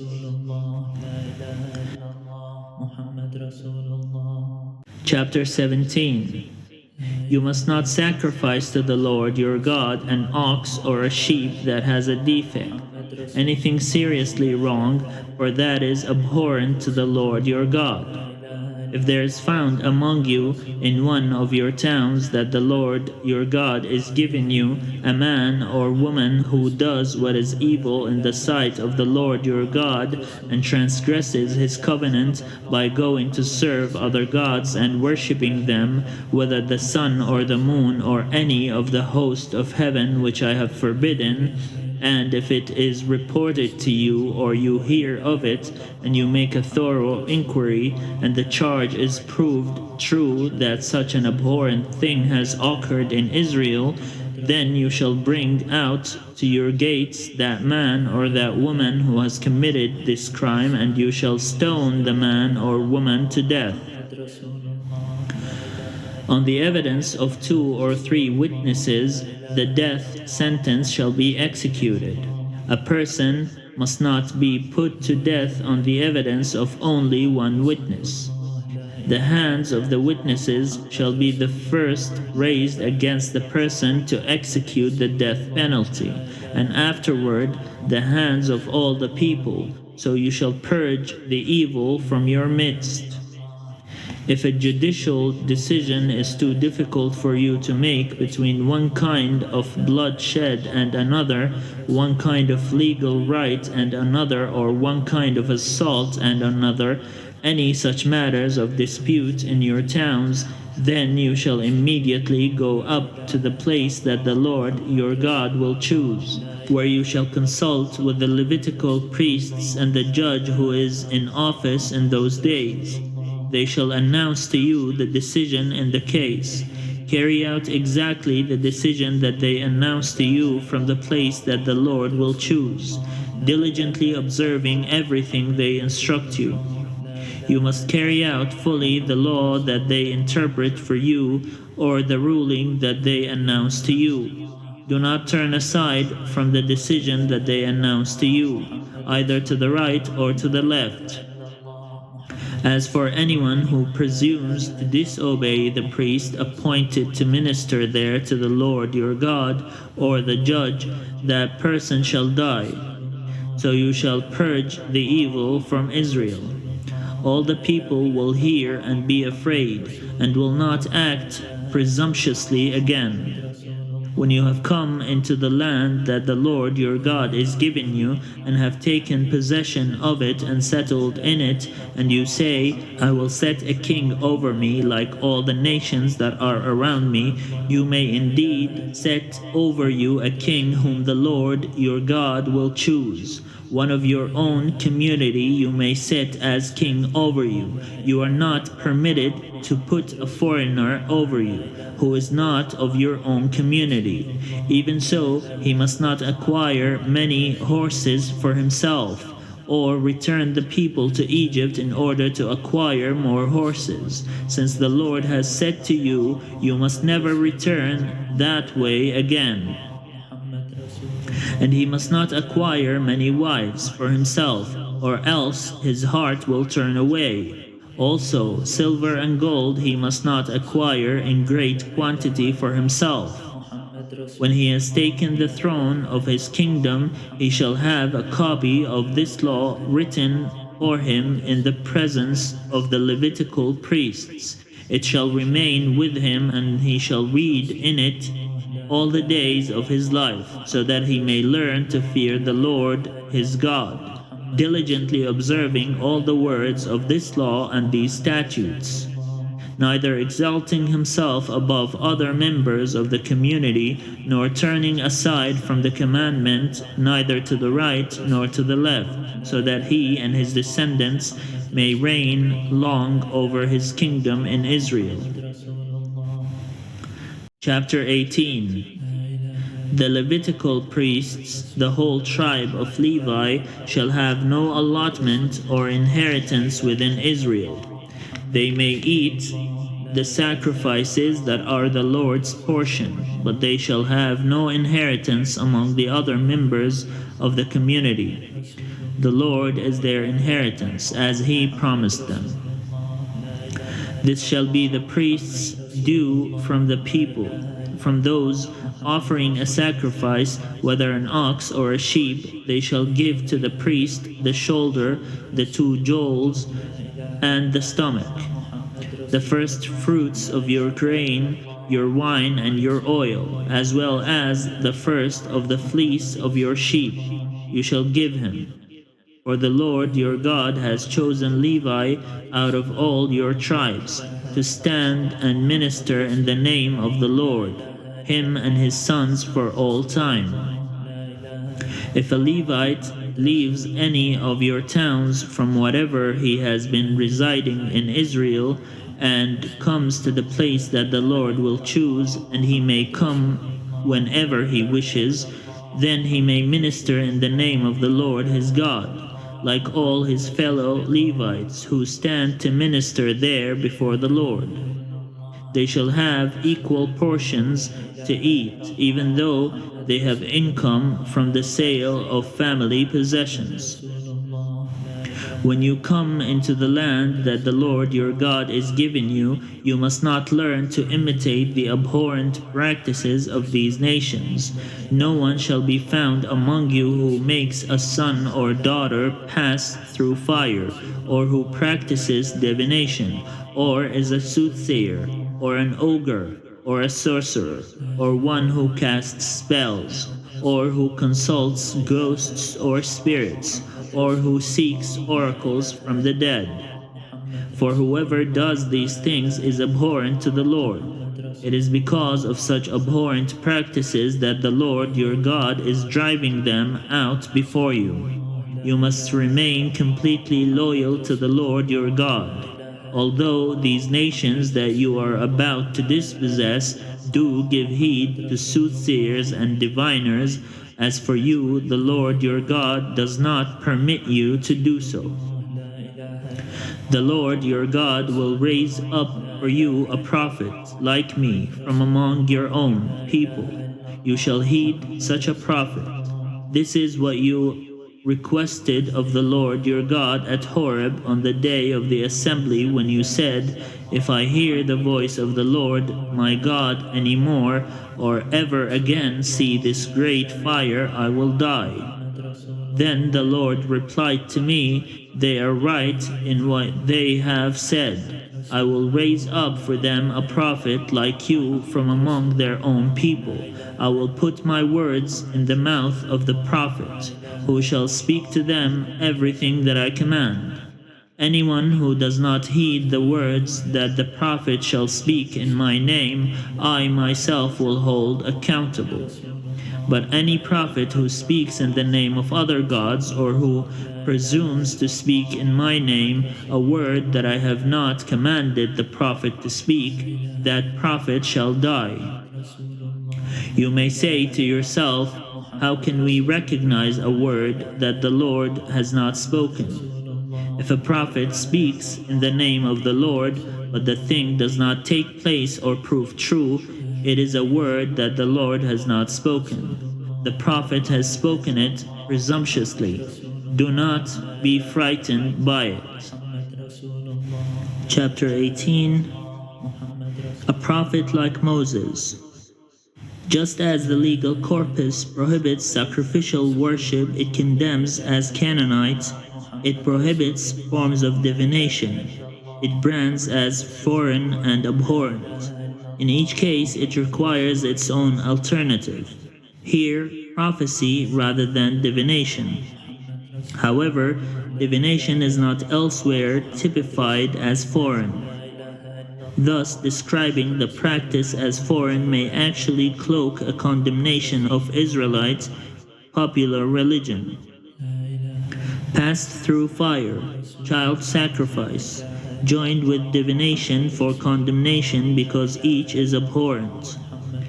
Practices divination, seeks oracles from the dead, the most comprehensive compilation of such activities in the Bible. Who consults ghosts or spirits, dead, necromancy or conjuring the dead. As in many contemporary religions, family religion in antiquity devoted extensive attention to communicating with the dead, especially with ancestors. Abhorrent, more commonly abomination. There is no claim that divination is ineffective. It is, however, illegitimate. Deuteronomy transforms prophecy, viewing the prophet as the spokesperson of Torah, and defining Moses as the paradigmic prophet. The Lord will raise up prophecy by divine election, that God alone appoints the prophet, makes the prophet independent of all institutions and able to challenge them, which emphasize various cases in which the prophets are to be executed. Also curb the power of prophets, especially their ability to undo the contents of Deuteronomy's laws. More than one prophet is clearly intended. Like me at Horeb, Moses established the model of prophecy as mediating God's word to the people. Thus, the prophet, like the king, should be from among your own people. The prophet's oracles do not originate from other deities, from dead spirits, from skilled manipulation of objects, or from the prophet's own reflections. Having established an Israelite model of prophecy, the law provides two criteria to distinguish true from false prophecy. The first is that the prophet shall speak exclusively on behalf of God and report only God's words. The second makes the fulfillment of a prophet's oracle the measure of its truth. That approach attempts to solve a critical problem. If two prophets each claim to speak on behalf of God, yet make mutually exclusive claims, how may one decide which speaks the truth? The solution offered is not free of difficulty. If a false prophet is distinguished by the failure of his oracle to come true, then making a decision in the present about which prophet to obey becomes impossible. Nor can this criterion easily be reconciled with 13:2, which concedes that the oracles of false prophets might come true. Chapter 19. When the Lord your God has cut off the nations whose land the Lord your God is giving you, and you have dispossessed them and settled in their towns and in their houses, you shall set apart 3 cities in the land that the Lord your God is giving you to possess. You shall calculate the distances and divide into 3 regions the land that the Lord your God gives you as a possession, so that any homicide can flee to one of them. Now this is the case of a homicide who might flee there and live, that is, someone who has killed another person unintentionally, when the two had not been at enmity before. Suppose someone goes into the forest with another to cut wood, and when one of them swings the axe to cut down a tree, the head slips from the handle and strikes the other person, who then dies. The killer may flee to one of those cities and live, But if the distance is too great, the avenger of blood in hot anger might pursue and overtake and put the killer to death, although a death sentence was not deserved, since the two had not been at enmity before. Therefore I command you, you shall set apart 3 cities. If the Lord your God enlarges your territory as he swore to your ancestors, and he will give you all the land that he promised your ancestors to give you, provided you diligently observe this entire commandment that I command you today, by loving the Lord your God and walking always in his ways, then you shall add 3 more cities to these 3, so that the blood of an innocent person may not be shed in the land that the Lord your God is giving you as an inheritance, thereby bringing blood guilt upon you. But if someone at enmity with another lies in wait and attacks and takes the life of that person and flees into one of these cities, then the elders of the killer's city shall send to have the culprit taken from there and handed over to the avenger of blood, to be put to death. Show no pity. You shall purge the guilt of innocent blood from Israel, so that it may go well with you. You must not move your neighbor's boundary marker, set up by former generations, on the property that will be allotted to you in the land that the Lord your God is giving you to possess. A single witness shall not suffice to convict a person of any crime or wrongdoing in connection with any offense that may be committed. Only on the evidence of 2 or 3 witnesses shall a charge be sustained. If a malicious witness comes forward to accuse someone of wrongdoing, then both parties to the dispute shall appear before the Lord, before the priests and the judges who are in office in those days, and the judges shall make a thorough inquiry. If the witness is a false witness, having testified falsely against another, then you shall do to the false witness just as the false witness had meant to do to the other. So you shall purge the evil from your midst. The rest shall hear and be afraid, and a crime such as this shall never again be committed among you. Show no pity. Life for life, eye for eye, tooth for tooth, hand for hand, foot for foot.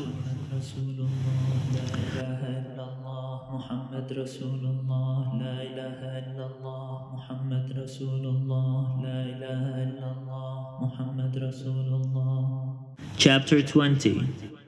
When you go out to war against your enemies and see horses and chariots, an army larger than your own, you shall not be afraid of them. For the Lord your God is with you, who brought you out from the land of Egypt. Before you engage in battle, the priest shall come forward and speak to the troops, and shall say to them, Hear, O Israel, today you are drawing near to do battle against your enemies. Do not lose heart, or be afraid, or panic, or be in dread of them. For it is the Lord your God who goes with you, to fight for you against your enemies, to give you victory. Then the officials shall address the troops, saying, Has anyone built a new house but not dedicated it? He should go back to his house, or he might die in the battle and another dedicate it. Has anyone planted a vineyard but not yet enjoyed its fruit? He should go back to his house, or he might die in the battle and another be first to enjoy its fruit. Has anyone become engaged to a woman but not yet married her? He should go back to his house, or he might die in the battle, and another marry her. The officials shall continue to address the troops, saying, Is anyone afraid or disheartened? He should go back to his house, or he might cause the heart of his comrades to melt like his own. When the officials have finished addressing the troops, then the commanders shall take charge of them. When you draw near to a town to fight against it, offer it terms of peace. If it accepts your terms of peace and surrenders to you, then all the people in it shall serve you at forced labor. If it does not submit to you peacefully, but makes war against you, then you shall besiege it. And when the Lord your God gives it into your hand, you shall put all its males to the sword. You may, however, take as your booty the woman, the children, livestock, and everything else in the town, all its spoil. You may enjoy the spoil of your enemies, which the Lord your God has given you. Thus you shall treat all the towns that are very far from you, which are not towns of the nations here. But as for the towns of these peoples that the Lord your God is giving you as an inheritance, you must not let anything that breathes remain alive. You shall annihilate them: the Hittites and the Amorites, the Canaanites and the Perizzites, the Hivites and the Jebusites, just as the Lord your God has commanded, so that they may not teach you to do all the abhorrent things that they do for their gods, and thus sin against the Lord your God. If you besiege a town for a long time, making war against it in order to take it, you must not destroy its trees by wielding an axe against them. Although you may take food from them, you must not cut them down. Are trees in the field human beings that they should come under siege from you? You may destroy only the trees that you know do not produce food. You may cut them down or use in building siege work against the town that makes war with you until it falls.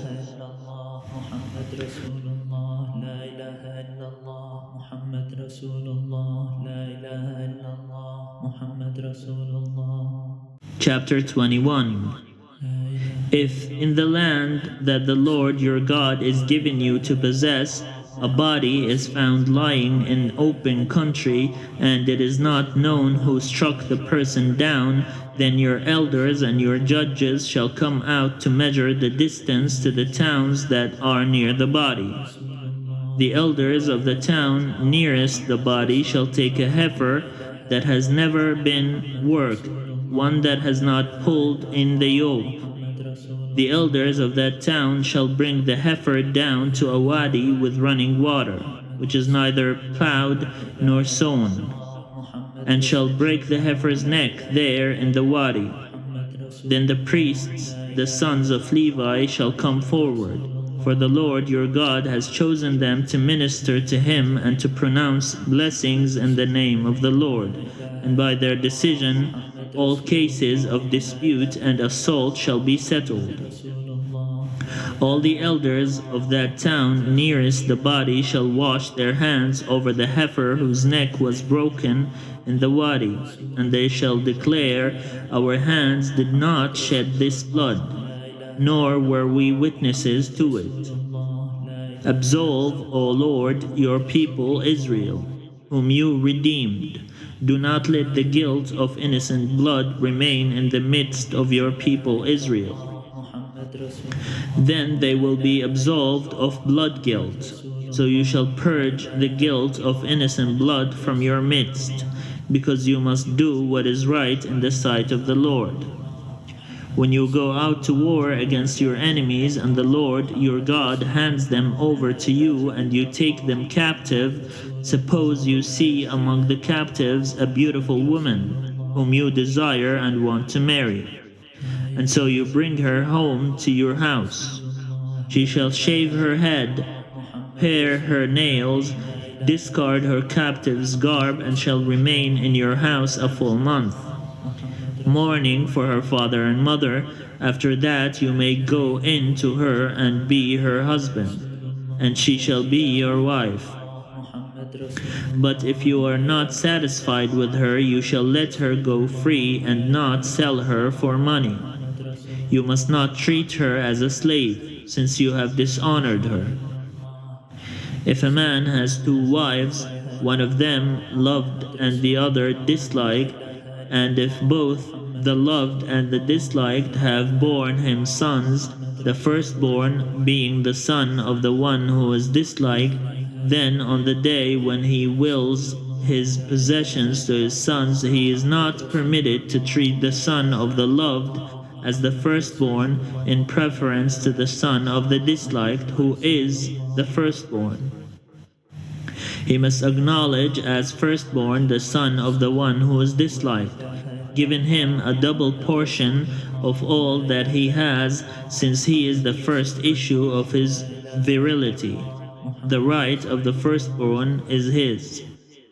If someone has a stubborn and rebellious son who will not obey his father and mother, who does not heed them when they discipline him, then his father and his mother shall take hold of him and bring him out to the elders of his town at the gate of that place. They shall say to the elders of his town, "This son of ours is stubborn and rebellious. He will not obey us. He is a glutton and a drunkard." Then all the men of the town shall stone him to death. So you shall purge the evil from your midst, and all Israel will hear and be afraid. When someone is convicted of a crime punishable by death and is executed, and you hang him on a tree, his corpse must not remain all night upon the tree. You shall bury him the same day, for anyone hung on a tree is under God's curse. You must not defile the land that the Lord your God is giving you for possession.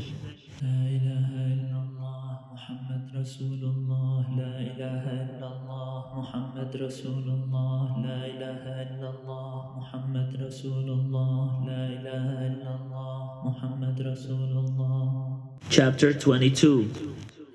You shall not watch your neighbor's ox or sheep straying away and ignore them. You shall take them back to their owner.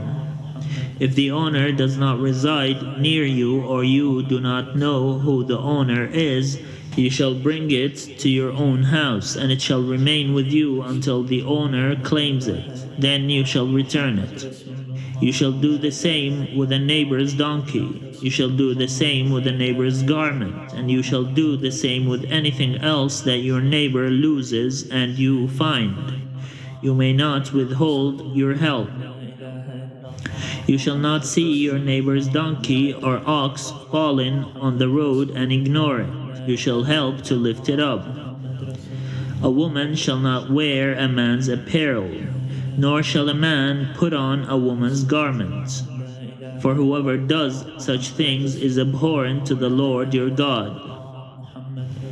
If you come on a bird's nest in any tree or on the ground with fledglings or eggs, with the mother sitting on the fledglings or on the eggs, you shall not take the mother with the young. Let the mother go, taking only the young for yourself, in order that it may go well with you and you may live long. When you build a new house, you shall make a parapet for your roof. Otherwise, you might have blood guilt on your house if anyone should fall from it. You shall not sow your vineyard with a second kind of seed, or the whole yield will have to be forfeited. Both the crop that you have sown and the yield of the vineyard itself. You shall not plow with an ox and a donkey yoked together. You shall not wear clothes made of wool and linen woven together. You shall make tassels on the four corners of the cloak with which you cover yourself. Suppose a man marries a woman, but after going into her, he dislikes her and makes up charges against her, slandering her by saying, "I married this woman, but when I lay with her I did not find evidence of her virginity." The father of the young woman and her mother shall then submit the evidence of the young woman's virginity to the elders of the city at the gate. The father of the young woman shall say to the elders, I gave my daughter in marriage to this man, but he dislikes her. Now he has made up charges against her, saying, I did not find evidence of your daughter's virginity. But here is the evidence of my daughter's virginity. Then they shall spread out the cloth before the elders of the town. The elders of that town shall take the man and punish him. They shall fine him 100 shekels of silver, which they shall give to the young woman's father, because he has slandered a virgin of Israel. She shall remain his wife. He shall not be permitted to divorce her as long as he lives. If, however, this charge is true, that evidence of the young woman's virginity was not found, then they shall bring the young woman out to the entrance of her father's house, and the men of her town shall stone her to death, because she committed a disgraceful act in Israel by prostituting herself in her father's house. So you shall purge the evil from your midst. If a man is caught lying with the wife of another man, both of them shall die, the man who lay with the woman as well as the woman, so you shall purge the evil from Israel. If there is a young woman, a virgin already engaged to be married, and a man meets her in the town and lies with her, you shall bring both of them to the gate of that town and stone them to death. The young woman because she did not cry for help in the town, and the man because he violated his neighbor's wife. So you shall purge the evil from your midst. But if the man meets the engaged woman in the open country, and the man seizes her and lies with her, then only the man who lay with her shall die. You shall do nothing to the young woman. The young woman has not committed an offense punishable by death, because this case is like that of someone who attacks and murders a neighbor. Since he found her in the open country, the engaged woman may have cried for help, but there was no one to rescue her. If a man meets a virgin who is not engaged, and seizes her and lies with her, and they are caught in the act, the man who lay with her shall give 50 shekels of silver to the young woman's father, and she shall become his wife.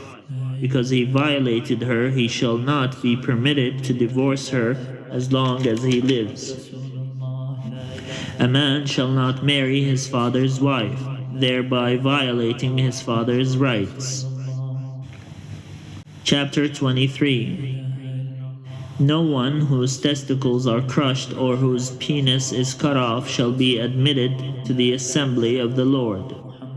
Those born of an illicit union shall not be admitted to the assembly of the Lord, even to the 10th generation. None of their descendants shall be admitted to the assembly of the Lord. No Ammonites or Moabites shall be admitted to the assembly of the Lord. Even to the 10th generation, none of their descendants shall be admitted to the assembly of the Lord, because they did not meet you with food and water on your journey out of Egypt, and because they hired against you Balaam son of Beor from Bethor of Mesopotamia to curse you. Yet the Lord your God refused to heed Balaam. The Lord your God turned the curse into a blessing for you, because the Lord your God loved you. You shall never promote their welfare or their prosperity as long as you live. You shall not abhor any of the Edomites, for they are your kin. You shall not abhor any of the Egyptians, because you were an alien residing in their land. The children of the 3rd generation that are born to them may be admitted to the assembly of the Lord. When you are encamped against your enemies, you shall guard against any impropriety. If one of you becomes unclean because of a nocturnal emission, then he shall go outside the camp. He must not come within the camp. When evening comes, he shall wash himself with water, and when the sun has set, he may come back into the camp. You shall have a designated area outside the camp to which you shall go. With your utensils you shall have a trowel. When you relieve yourself outside, you shall dig a hole with it and then cover up your excrements. Because the Lord your God travels along with your camp to save you and to hand over your enemies to you.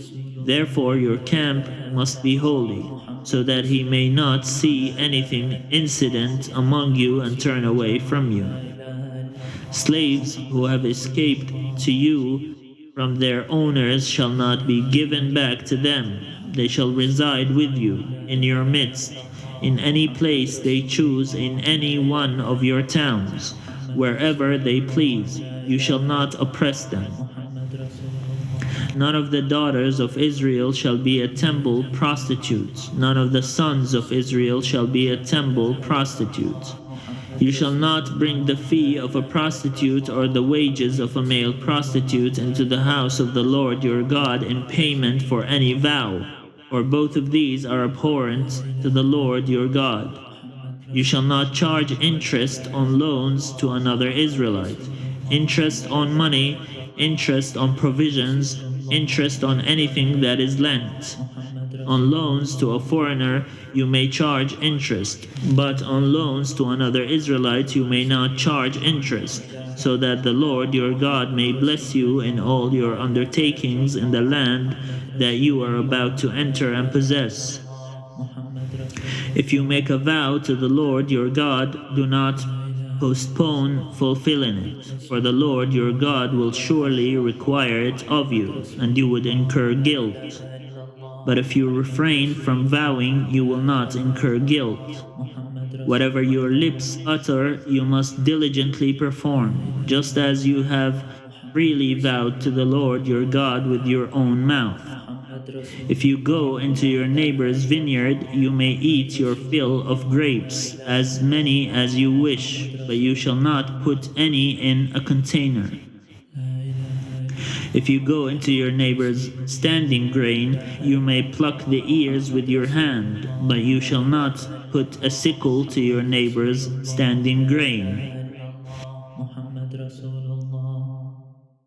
Chapter 24. Suppose a man enters into marriage with a woman, but she does not please him, because he finds something objectionable about her, and so he writes her a certificate of divorce, puts it in her hand, and sends her out of his house. She then leaves his house and goes off to become another man's wife.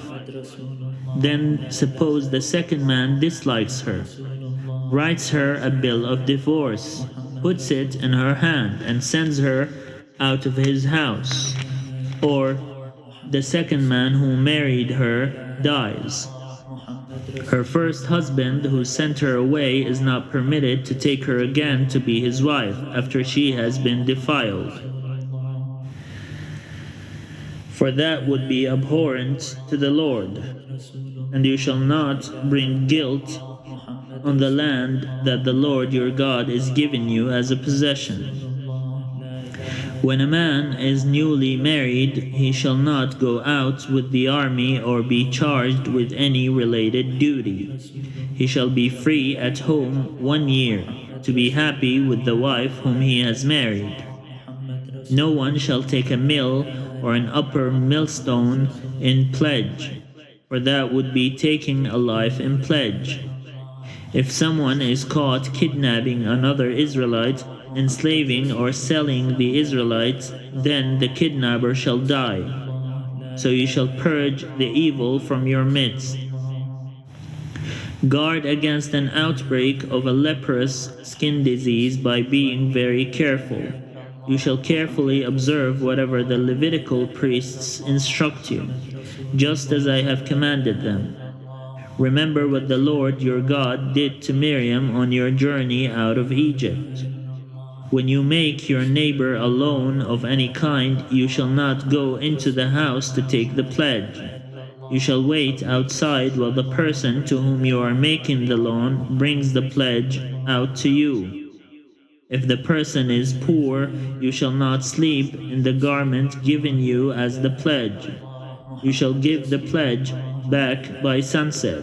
so that your neighbor may sleep in the cloak and bless you, and it will be to your credit before the Lord your God. You shall not withhold the wages of poor and needy laborers, whether other Israelites or aliens who reside in your land in one of your towns. You shall pay them their wages daily before sunset, because they are poor and their livelihood depends on them. Otherwise, they might cry to the Lord against you, and you would incur guilt. Parents shall not be put to death for their children, nor shall children be put to death for their parents. Only for their own crimes may persons be put to death. You shall not deprive a resident alien or an orphan of justice. You shall not take a widow's garment in pledge. Remember that you were a slave in Egypt, and the Lord your God redeemed you from there. Therefore I command you to do this. When you reap your harvest in your field and forget a sheaf in the field, you shall not go back to get it. It shall be left for the alien, the orphan, and the widow, so that the Lord your God may bless you in all your undertakings. When you beat your olive trees, do not strip what is left. It shall be for the alien, the orphan, and the widow. When you gather the grapes of your vineyard, do not glean what is left. It shall be for the alien, the orphan, and the widow. Remember that you were a slave in the land of Egypt. Therefore, I am commanding you to do this. Chapter 25. Suppose two persons have a dispute and enter into litigation, and the judges decide between them, declaring one to be in the right and the other to be in the wrong. If the one in the wrong deserves to be flogged, the judges shall make that person lie down and be beaten in his presence with the number of lashes proportionate to the offense. 40 lashes may be given, but not more. If more lashes than these are given, your neighbor will be degraded in your sight. You shall not muzzle an ox while it is treading out the grain. When brothers reside together and one of them dies and has no son, the wife of the deceased shall not be married outside the family to a stranger. Her husband's brother shall go in to her, taking her in marriage, and performing the duty of a husband's brother to her. And the firstborn whom she bears shall succeed to the name of the deceased brother, so that his name may not be blotted out of Israel. But if the man has no desire to marry his brother's widow, then his brother's widow shall go up to the elders at the gate and say, My husband's brother refuses to perpetuate his brother's name in Israel. He will not perform the duty of a husband's brother to me.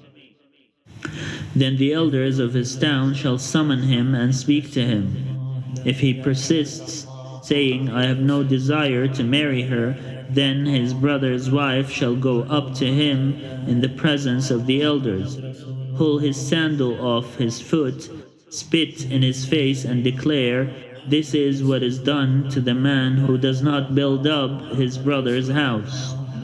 Throughout Israel his family shall be known as the house of him whose sandal was pulled off. If men get into a fight with one another, and the wife of one intervenes to rescue her husband from the grip of his opponent by reaching out and seizing his genitals, you shall cut off her hand. Show no pity. You shall not have in your bag two kinds of weights, large and small. You shall not have in your house two kinds of measures, large and small. You shall have only a full and honest weight. You shall have only a full and honest measure, so that your days may be long in the land that the Lord your God is giving you. For all who do such things, all who act dishonestly, are abhorrent to the Lord your God. Remember what Amalek did to you on your journey out of Egypt, how he attacked you on the way when you were faint and weary, and struck down all who lagged behind you. He did not fear God. Therefore, when the Lord your God has given you rest from all your enemies on every hand, in the land that the Lord your God is giving you as an inheritance to possess, you shall blot out the remembrance of Amalek from under heaven. Do not forget. Chapter 26. When you have come into the land that the Lord your God is giving you as an inheritance to possess, and you possess it and settle in it, you shall take some of the first of all the fruit of the ground, which you harvest from the land that the Lord your God is giving you, and you shall put it in a basket and go to the place that the Lord your God will choose as a dwelling for his name. You shall go to the priest who is in office at the time and say to him, Today I declare to the Lord your God that I have come into the land that the Lord swore to our ancestors to give us. When the priest takes the basket from your hand and sets it down before the altar of the Lord your God, you shall make this response before the Lord your God. A wandering Aramean was my ancestor. He went down into Egypt and lived there as an alien, few in number, and there he became a great nation, mighty and populous.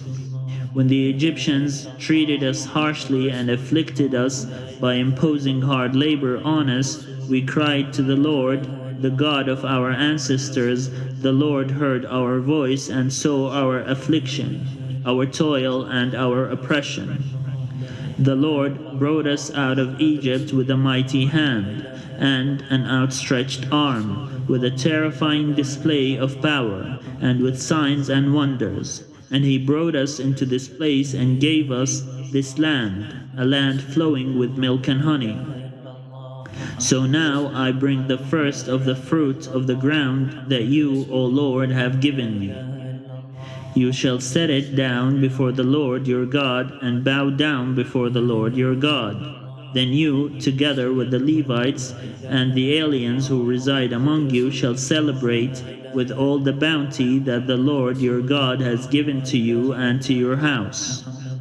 When you have finished paying all the tithe of your produce in the 3rd year, which is the year of the tithe, giving it to the Levites, the aliens, the orphans, and the widows, so that they may eat their fill within your towns, then you shall say before the Lord your God, I have removed the sacred portion from the house, and I have given it to the Levites, the resident aliens, the orphans, and the widows, in accordance with your entire commandment that you commanded me. I have neither transgressed nor forgotten any of your commandments. I have not eaten of it while in mourning. I have not removed any of it while I was unclean, and I have not offered any of it to the dead. I have obeyed the Lord my God, doing just as you commanded me. Look down from your holy habitation, from heaven, and bless your people Israel and the ground that you have given us, as you swore to our ancestors, a land flowing with milk and honey.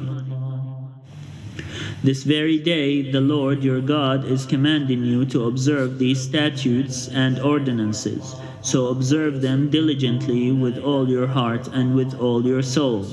Today you have obtained the Lord's agreement to be your God, and for you to walk in his ways, to keep his statutes, his commandments, and his ordinances, and to obey him. Today the Lord has obtained your agreement to be his treasured people, as he promised you, and to keep his commandments, for him to set you high above all nations that he has made, in praise and in fame and in honor, and for you to be his people, holy to the Lord your God, as he promised.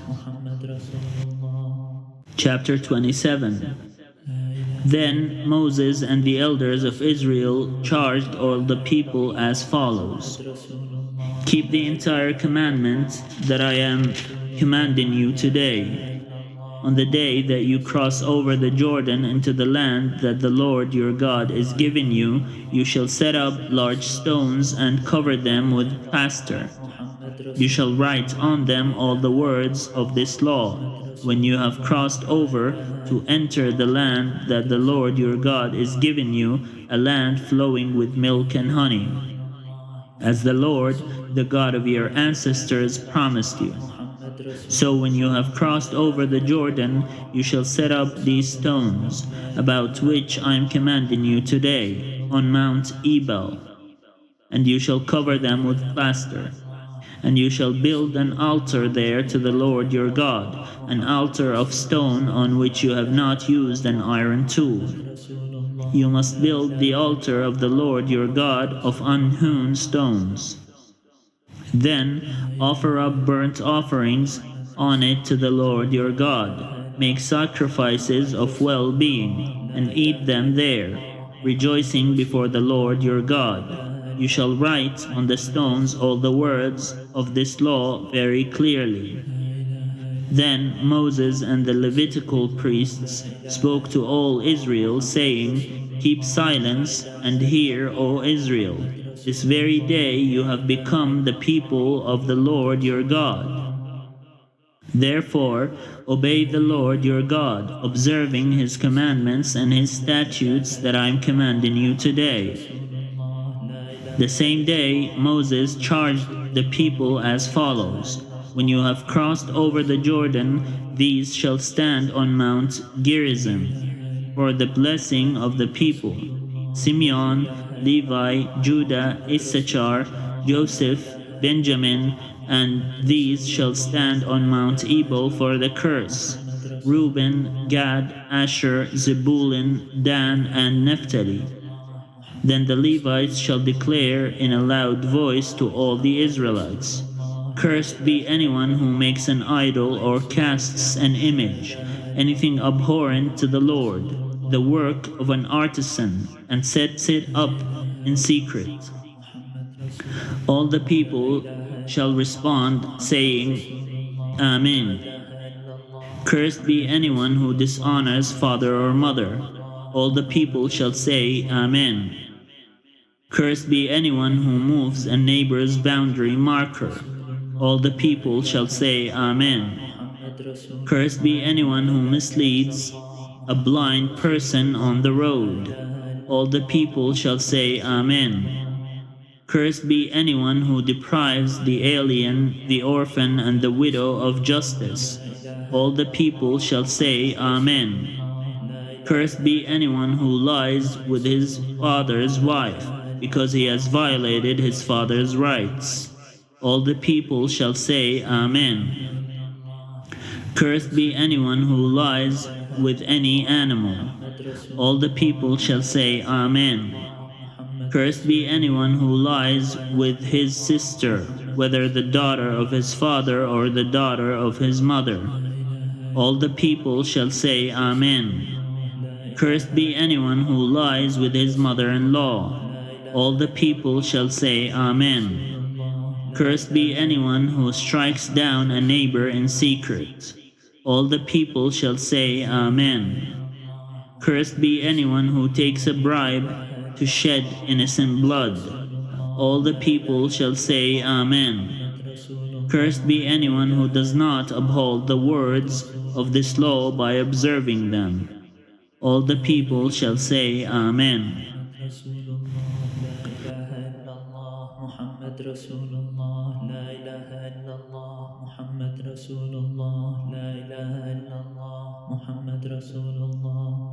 Chapter 28.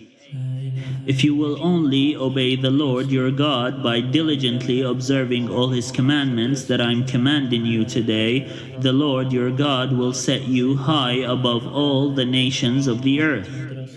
All these blessings shall come upon you and overtake you, if you obey the Lord your God. Blessed shall you be in the city, and blessed shall you be in the field. Blessed shall be the fruit of your womb, the fruit of your ground, and the fruit of your livestock, both the increase of your cattle and the issue of your flock. Blessed shall be your basket and your kneading bowl. Blessed shall you be when you come in, and blessed shall you be when you go out. The Lord will cause your enemies who rise against you to be defeated before you. They shall come out against you one way and flee before you 7 ways. The Lord will command the blessing upon you in your barns and in all that you undertake. He will bless you in the land that the Lord your God is giving you.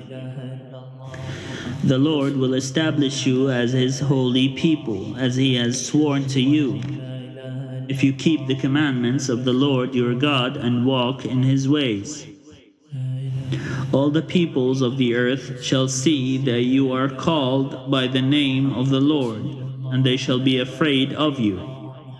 The Lord will make you abound in prosperity, in the fruit of your womb, in the fruit of your livestock, and in the fruit of your ground in the land that the Lord swore to your ancestors to give you. The Lord will open for you his rich storehouse, the heavens to give the rain of your land in its season, and to bless all your undertakings. You will lend to many nations, but you will not borrow. The Lord will make you the head and not the tail. You shall be only at the top and not at the bottom. If you obey the commandments of the Lord your God, which I am commanding you today by diligently observing them, and if you do not turn aside from any of the words that I am commanding you today, either to the right or to the left, following other gods to serve them. But if you will not obey the Lord your God by diligently observing all his commandments and decrees, which I am commanding you today, then all these curses shall come upon you and overtake you. Cursed shall you be in the city, and cursed shall you be in the field. Cursed shall your basket and your kneading bowl. Cursed shall be the fruit of your womb, the fruit of your ground, the increase of your cattle, and the issue of your flock. Cursed shall you be when you come in, and cursed shall you be when you go out. The Lord will send upon you disaster, panic, and frustration in everything you attempt to do, until you are destroyed and perish quickly, on account of the evil of your deeds, because you have forsaken me. The Lord will make the pestilence cling to you until it has consumed you off the land that you are entering to possess. The Lord will afflict you with consumption, fever, inflammation, with fiery heat and drought, and with blight and mildew. They shall pursue you until you perish. The sky over your head shall be bronze, and the earth under you iron. The Lord will change the rain of your land into powder, and only dust shall come down upon you from the sky until you are destroyed. The Lord will cause you to be defeated before your enemies. You shall go out against them 1 way and flee before them 7 ways. You shall become an object of horror to all the kingdoms of the earth. Your corpses shall be food for every bird of the air and animal of the earth, and there shall be no one to frighten them away.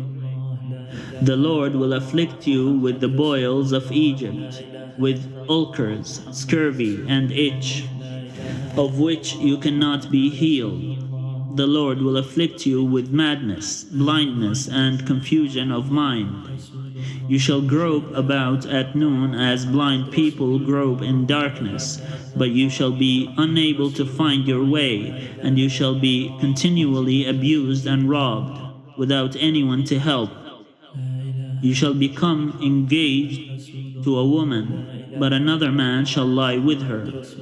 You shall build a house, but not live in it. You shall plant a vineyard, but not enjoy its fruit. Your ox shall be butchered before your eyes, but you shall not eat of it. Your donkey shall be stolen in front of you, and shall not be restored to you. Your sheep shall be given to your enemies, without anyone to help you.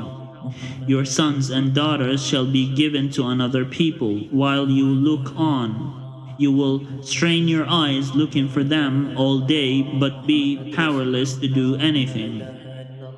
A people whom you do not know shall eat up the fruit of your ground and of all your labors. You shall be continually abused and crushed, and driven mad by the sight that your eyes shall see. The Lord will strike you on the knee and on the legs with grievous boils, of which you cannot be healed, from the sole of your foot to the crown of your head. The Lord will bring you and the king whom you set over you to a nation that neither you nor your ancestors have known, where you shall serve other gods of wood and stone. You shall become an object of horror, a proverb, and a byword among all the peoples where the Lord will lead you. You shall carry much seed into the field, but shall gather little in, for the locust shall consume it. You shall plant vineyards and dress them, but you shall neither drink the wine nor gather the grapes, for the worm shall eat them. You shall have olive trees throughout all your territory, but you shall not anoint yourself with the oil, for your olive shall drop off. You shall have sons and daughters, but they shall not remain yours, for they shall go into captivity.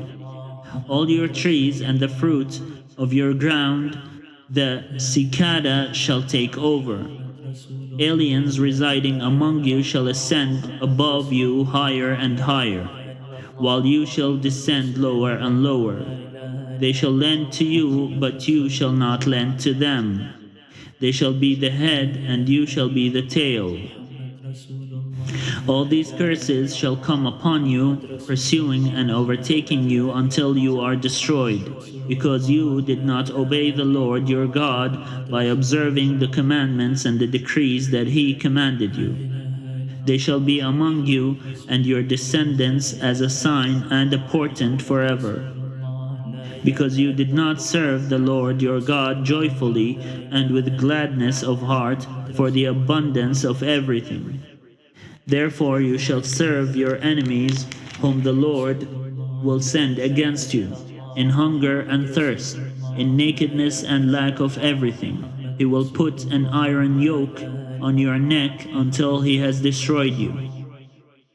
The Lord will bring a nation from far away, from the end of the earth, to swoop down on you like an eagle, a nation whose language you do not understand, a grim-faced nation showing no respect to the old or favor to the young. It shall consume the fruit of your livestock and the fruit of your ground until you are destroyed, leaving you neither grain, wine, and oil, nor the increase of your cattle and the issue of your flock, until it has made you perish. It shall besiege you in all your towns until your high and fortified walls, in which you trusted, come down throughout your land. It shall besiege you in all your towns throughout the land that the Lord your God has given you. In the desperate straits to which the enemy siege reduces you, you will eat the fruit of your womb, the flesh of your own sons and daughters whom the Lord your God has given you. Even the most refined and gentle of men among you will begrudge food to his own brother, to the wife whom he embraces, and to the last of his remaining children, giving to none of them any of the flesh of his children whom he is eating, because nothing else remains to him. In the desperate straits to which the enemy siege will reduce you in all your towns. She who is the most refined and gentle among you, so gentle and refined that she does not venture to set the sole of her foot on the ground, will begrudge food to the husband whom she embraces, to her own son and to her own daughter, begrudging even the afterbirth that comes out from between her thighs and the children that she bears. because she has eaten them in secret for lack of anything else. And the desperate straits to which the enemy siege will reduce you in your towns. If you do not diligently observe all the words of this law that are written in this book, fearing this glorious and awesome name, the Lord your God, then the Lord will overwhelm both you and your offspring with severe and lasting afflictions and grievous and lasting maladies. He will bring back upon you all the diseases of Egypt, of which you were in dread, and they shall cling to you, every other malady and affliction. Even though not recorded in the book of this law, the Lord will inflict on you until you are destroyed. Although once you were as numerous as the stars in heaven, you shall be left few in number, because you did not obey the Lord your God. And just as the Lord took delight in making you prosperous and numerous, so the Lord will take delight in bringing you to ruin and destruction.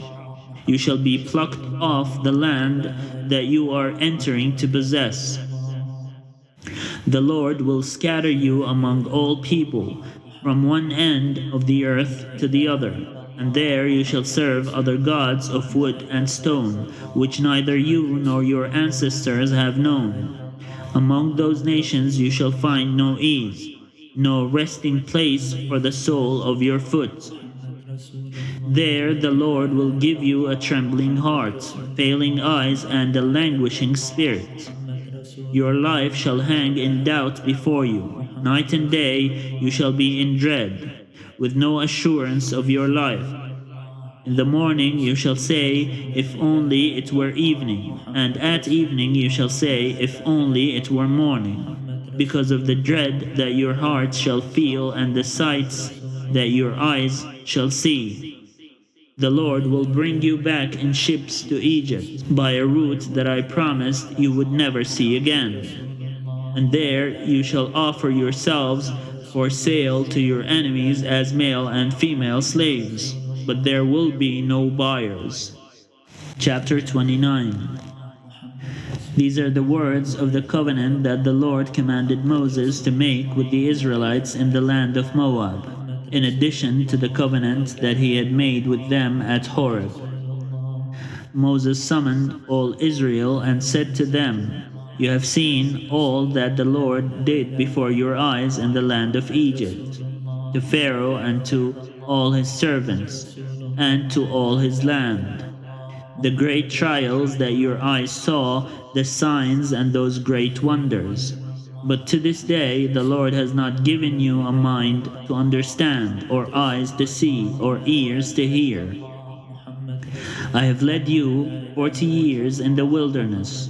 The clothes on your back have not worn out, and the sandals on your feet have not worn out.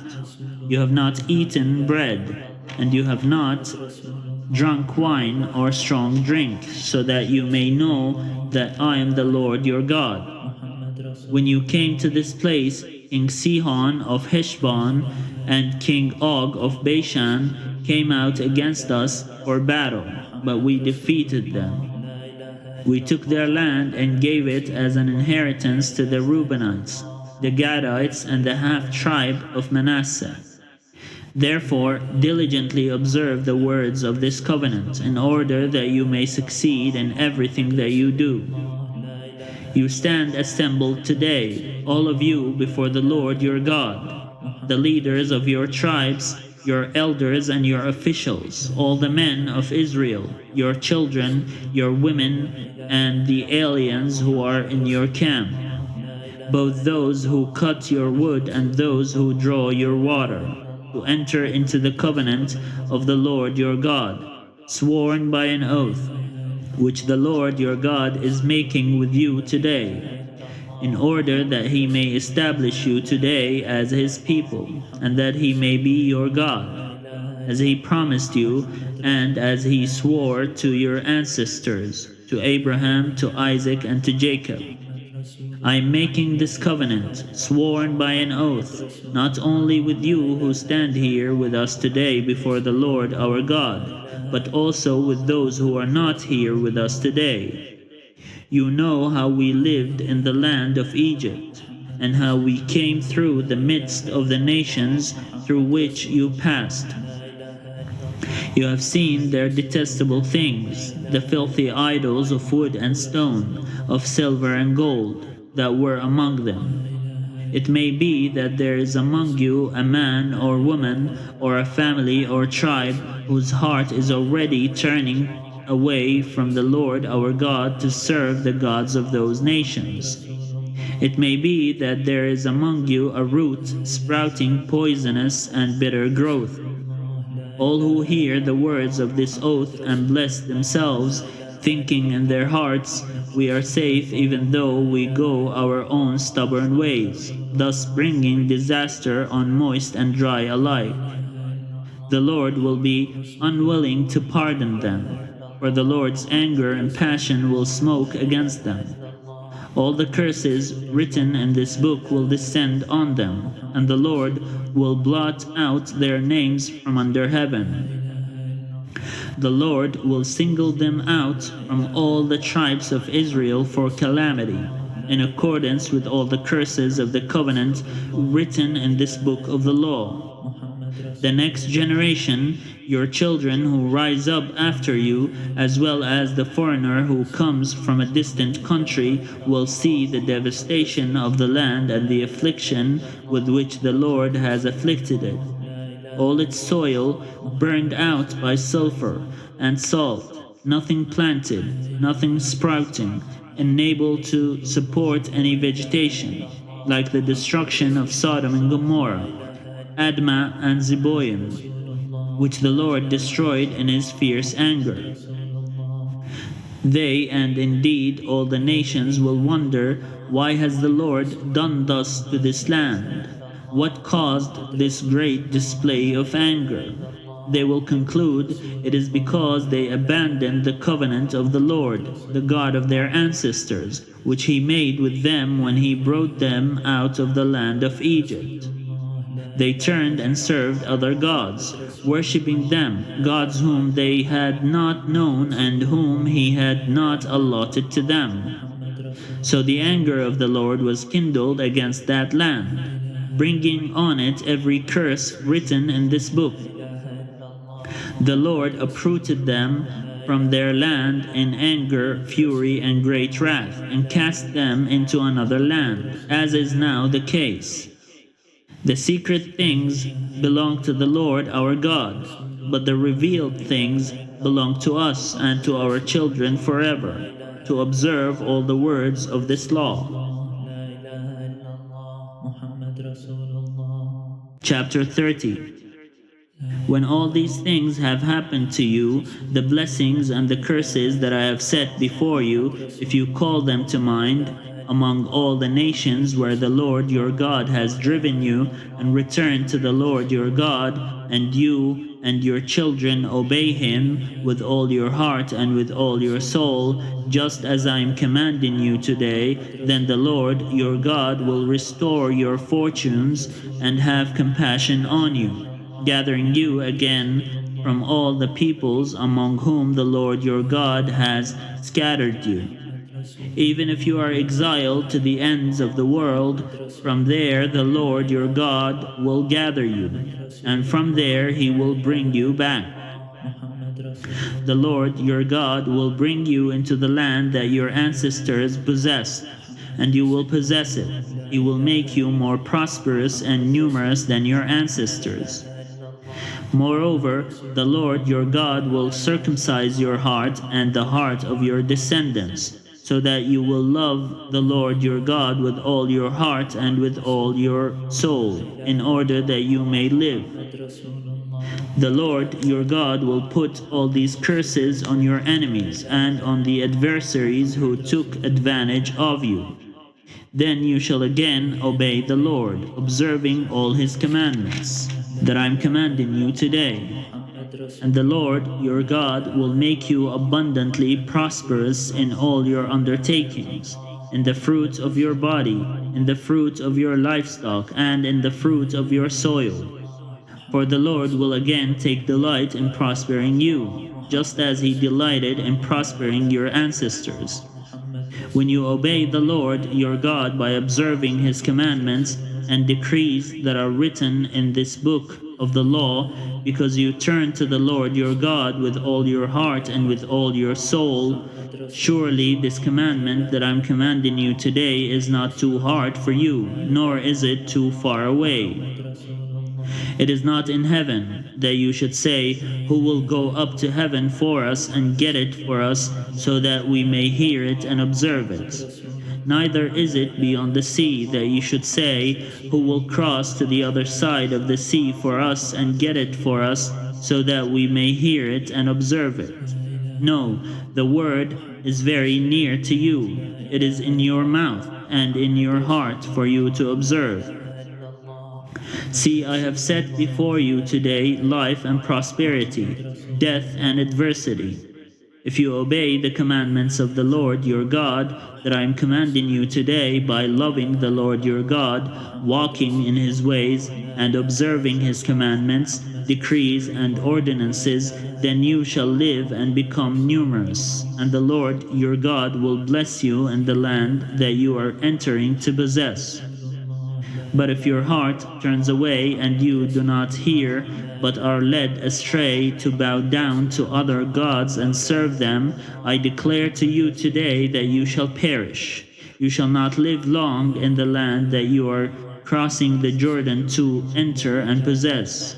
I call heaven and earth to witness against you today that I have set before you life and death, blessings and curses. Choose life so that you and your descendants may live, loving the Lord your God, obeying him, and holding fast to him. For that means life to you and length of days, so that you may live in the land that the Lord swore to give to your ancestors, to Abraham, to Isaac, and to Jacob. رسول الله لا إله إلا الله محمد رسول الله لا إله إلا الله محمد رسول الله لا إله إلا الله محمد رسول الله. Chapter 31. When Moses had finished speaking all these words to all Israel, he said to them, I am now 120 years old. I am no longer able to get about, and the Lord has told me, you shall not cross over this Jordan. The Lord your God will cross over before you. He will destroy these nations before you, and you shall dispossess them. Joshua also will cross over before you as the Lord promised. The Lord will do to them as he did to Sihon and Og, the kings of the Amorites, and to their land when he destroyed them. The Lord will give them over to you, and you shall deal with them in full accord with the command that I have given to you. Be strong and bold. Have no fear or dread of them, because it is the Lord your God who goes with you. He will not fail you or forsake you. Then Moses summoned Joshua and said to him in the sight of all Israel, Be strong and bold, for you are the one who will go with this people into the land that the Lord has sworn to their ancestors to give them, and you will put them in possession of it. It is the Lord who goes before you. He will be with you. He will not fail you or forsake you. Do not fear or be dismayed. Then Moses wrote down this law and gave it to the priests, the sons of Levi, who carried the ark of the covenant of the Lord, and to all the elders of Israel.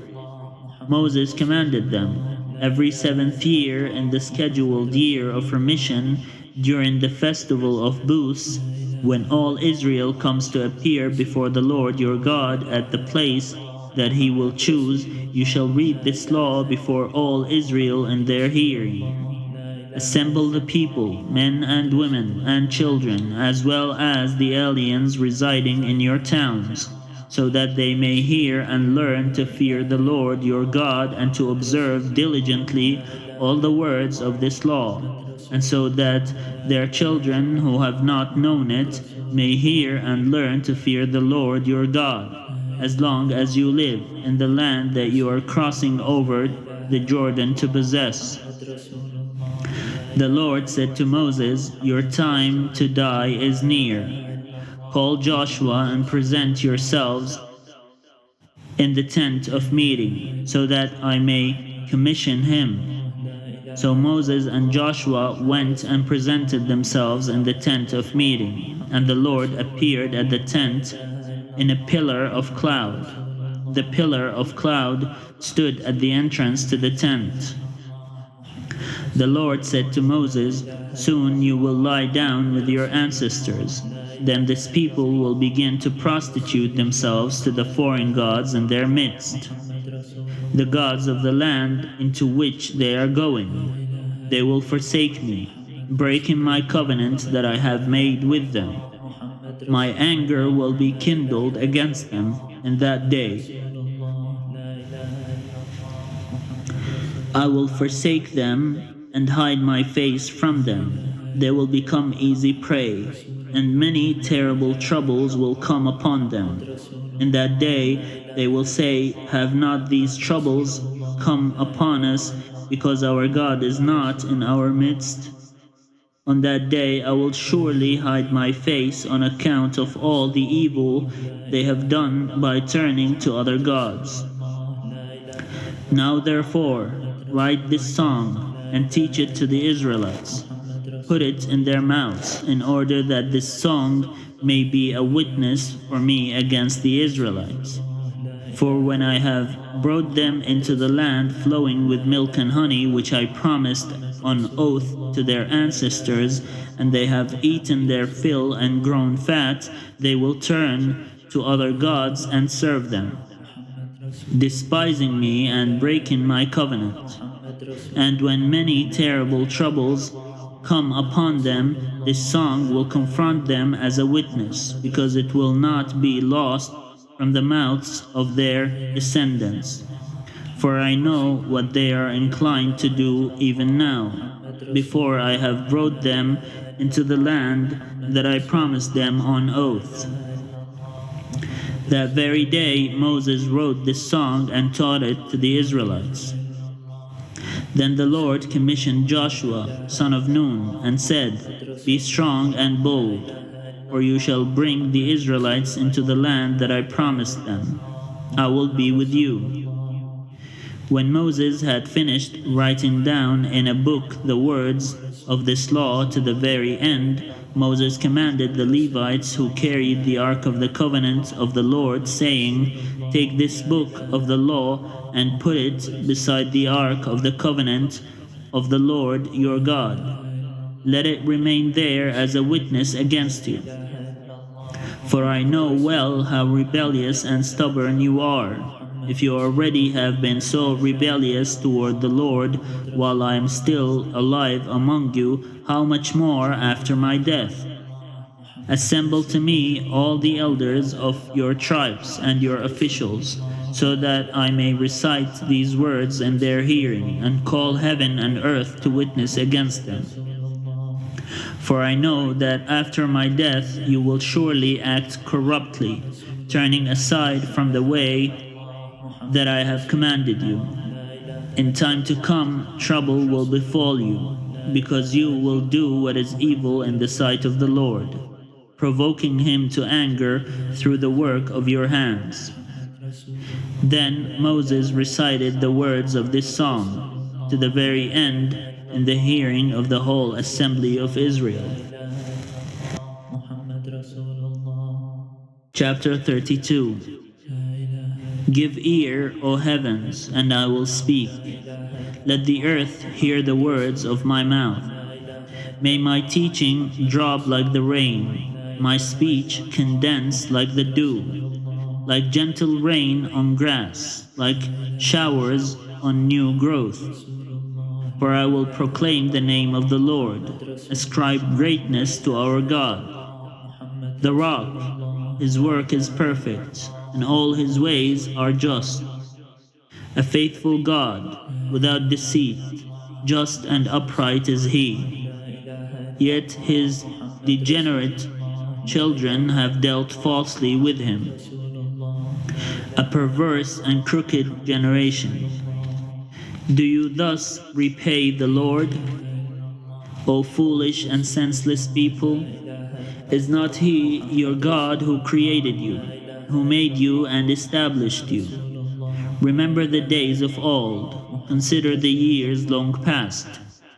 Ask your father, and he will inform you, your elders, and they will tell you. When the Most High apportioned the nations, when he divided humankind, he fixed the boundaries of the peoples according to the number of the Lord's own portion was his people, Jacob his allotted share. He sustained him in a desert land, in a howling wilderness waste. He shielded him, cared for him, guarded him as the apple of his eye. As an eagle stirs up its nest and hovers over its young, as it spreads its wings, takes them up, and bears them aloft on its pinions. The Lord alone guided him.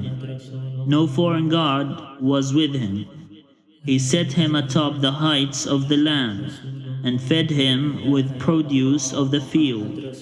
He nursed him with honey from the crags, with oil from flinty rock, curds from the herd, and milk from the flock, with fat of lambs and rams, Bashan bulls and goats, together with the choicest wheat.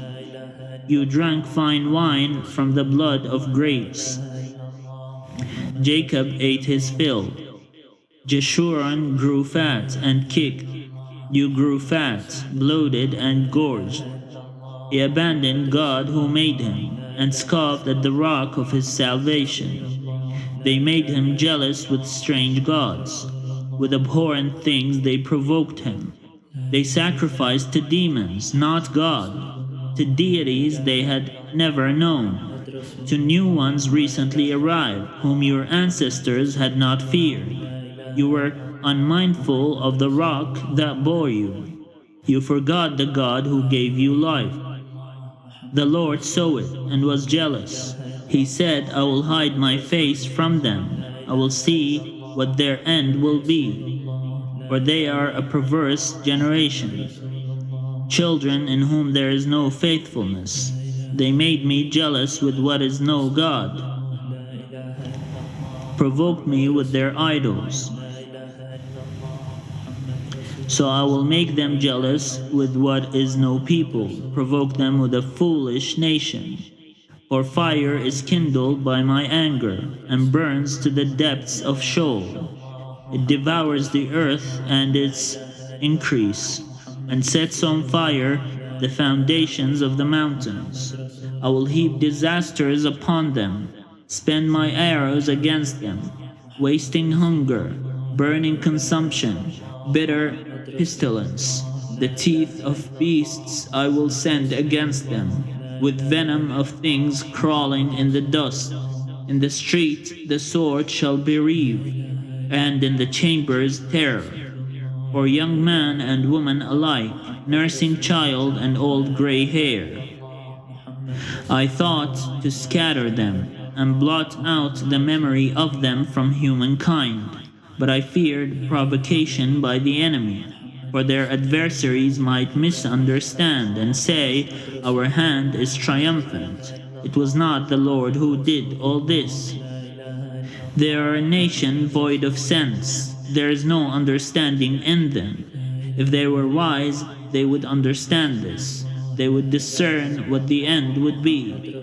How could one have routed 1,000 and two put a myriad to fight, unless their rock had sold them? The Lord had given them up. How could one have routed 1,000 and two put a myriad to flight, unless their rock had sold them? The Lord had given them up. Indeed, their rock is not like our rock. Our enemies are fools.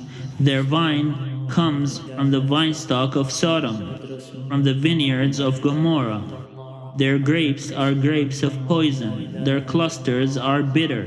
Their wine is the poison of serpents, the cruel venom of asps. Is not this land up in store with me, sealed up in my treasuries?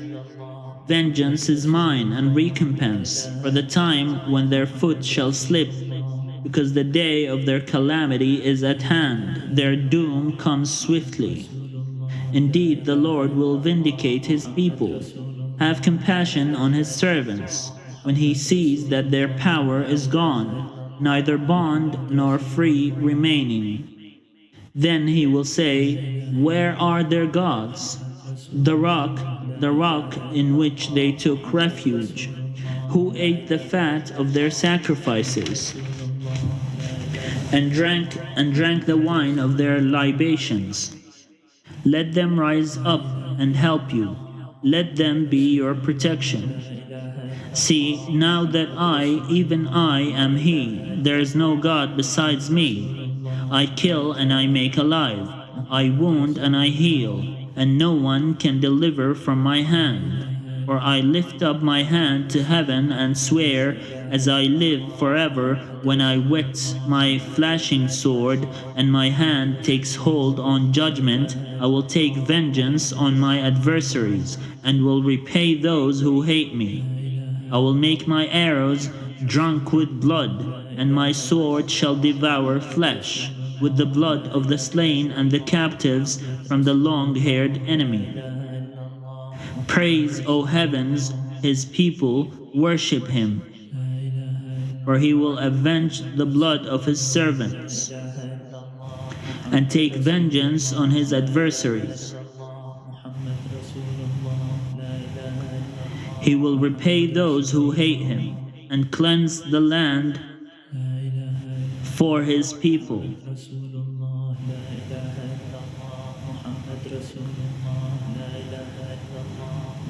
Moses came and recited all the words of this song in the hearing of the people, he and Joshua son of Nun.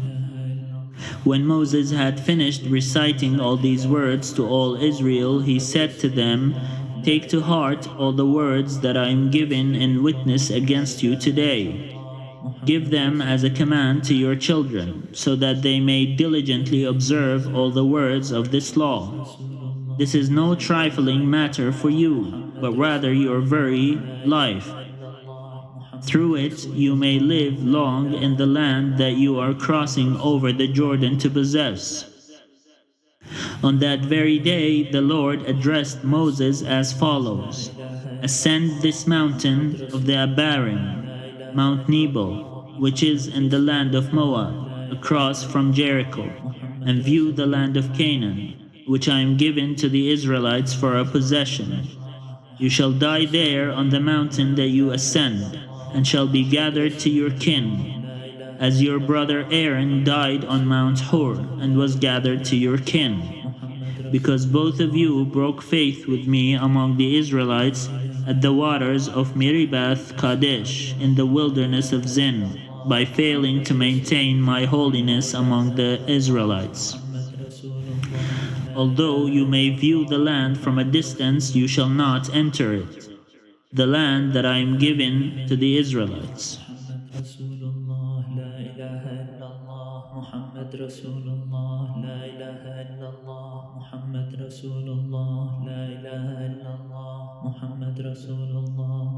Chapter 33. This is the blessing with which Moses, the man of God, blessed the Israelites before his death. He said, the Lord came from Sinai and dawned from Seir upon us. He shone forth from Mount Paran. With him were myriads of holy ones. At his right, a host of his own. Indeed, O favorite among peoples, all his holy ones were in your charge. They marched at your heels, accepted direction from you. Moses charged us with the law as a possession for the assembly of Jacob. There arose a king in Jeshurun when the leaders of the people assembled, the united tribes of Israel. May Reuben live and not die out, even though his numbers are few. And this he said of Judah, O Lord, give heed to Judah. and bring him to his people. Strengthen his hands for him, and be a help against his adversaries. And of Levi he said, give to Levi your Thummim, and your Urim to your loyal one, whom you tested at Massa, with whom you contended at the waters of Meribah, who said of his father and mother, I regard them not. He ignored his kin, and did not acknowledge his children, for they observed your word, and kept your covenant. They teach Jacob your ordinances, and Israel your law. They place incense before you, and hold burnt offerings on your altar. Bless, O Lord, his substance, and accept the work of his hands. Crush the loins of his adversaries, of those that hate him, so that they do not rise again. Of Benjamin he said, the beloved of the Lord rests in safety. The high God surrounds him all day long. The beloved rests between his shoulders. And of Joseph he said, blessed by the Lord be his land, with the choice gifts of heaven above, and of the deep that lies beneath, with the choice fruits of the sun, and the rich yield of the months, with the finest produce of the ancient mountains, and the abundance of the everlasting hills, with the choice gifts of the earth and its fullness, and the favor of the one who dwells on Sinai. Let these come on the head of Joseph, on the brow of the prince among his brothers. A firstborn bull, majesty is his horns are the horns of a wild ox. With them he gores the peoples, driving them to the ends of the earth. Such are the myriads of Ephraim, such the thousands of Manasseh. And of Zebulun he said, rejoice, Zebulun, in your going outs, and Issachar in your tents. They call peoples to the mountain. There they offer the right sacrifices, for they suck the affluence of the seas and the hidden treasures of the sand. And of Gad he said, blessed be the enlargement of Gad. Gad lives like a lion. He tears at arm and scalp. He chose the best for himself, for there the commander's allotment was reserved. He came at the head of the people. He executed the justice of the Lord, and his ordinances for Israel. And of Dan he said, Dan is a lion's whelp that leaps forth from Bashan. And of Naphtali he said, O Naphtali, sated with favor, full of the blessing of the Lord, possess the west and the south. And of Asher he said, most blessed of sons be Asher. May he be the favorite of his brothers, and may he dip his foot in oil. Your bars are iron and bronze, and as your days, so is your strength. There is none like God, O Jeshurun, who rides through the heavens to your help, majestic through the skies. He shatters the forces of old. He drove out the enemy before you and said, destroy. So Israel lives in safety, untroubled. Untroubled is Jacob's abode, in a land of grain and wine, where the heavens drop down dew. Happy are you, O Israel, who is like you, a people saved by the Lord, the shield of your help, and the sword of your triumph. Your enemies shall come fawning to you, and you shall tread on their backs.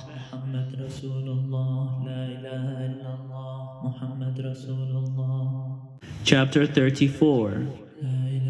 Then Moses went up from the plains of Moab to Mount Nebo, to the top of Pisgah, which is opposite Jericho. And the Lord showed him the whole land, Gilead as far as Dan, all Naphtali, the land of Ephraim and Manasseh, all the land of Judah as far as the western sea, the Negeb and the plain, that is the valley of Jericho, the city of palm trees, as far as Zoar. The Lord said to him, This is the land of which I swore to Abraham, to Isaac, and to Jacob, saying, I will give it to your descendants. I have let you see it with your eyes, but you shall not cross over there. Then Moses, the servant of the Lord, died there in the land of Moab, at the Lord's command. He was buried in a valley in the land of Moab, opposite Beth Beor. But no one knows his burial place to this day. Moses was 120 years old when he died. His sight was unimpaired and his vigor had not abated. The Israelites wept for Moses in the plains of Moab 30 days. Then the period of mourning for Moses was ended. Joshua, son of Nun, was full of the spirit of wisdom, because Moses had laid his hands on him, and the Israelites obeyed him, doing as the Lord had commanded Moses. Never since has there arisen a prophet in Israel like Moses, whom the Lord knew face to face. He was unequaled for all the signs and wonders that the Lord sent him to perform in the land of Egypt against Pharaoh and all his servants and his entire land, and for all the mighty deeds and all the terrifying displays of power that Moses performed in the sight of all Israel.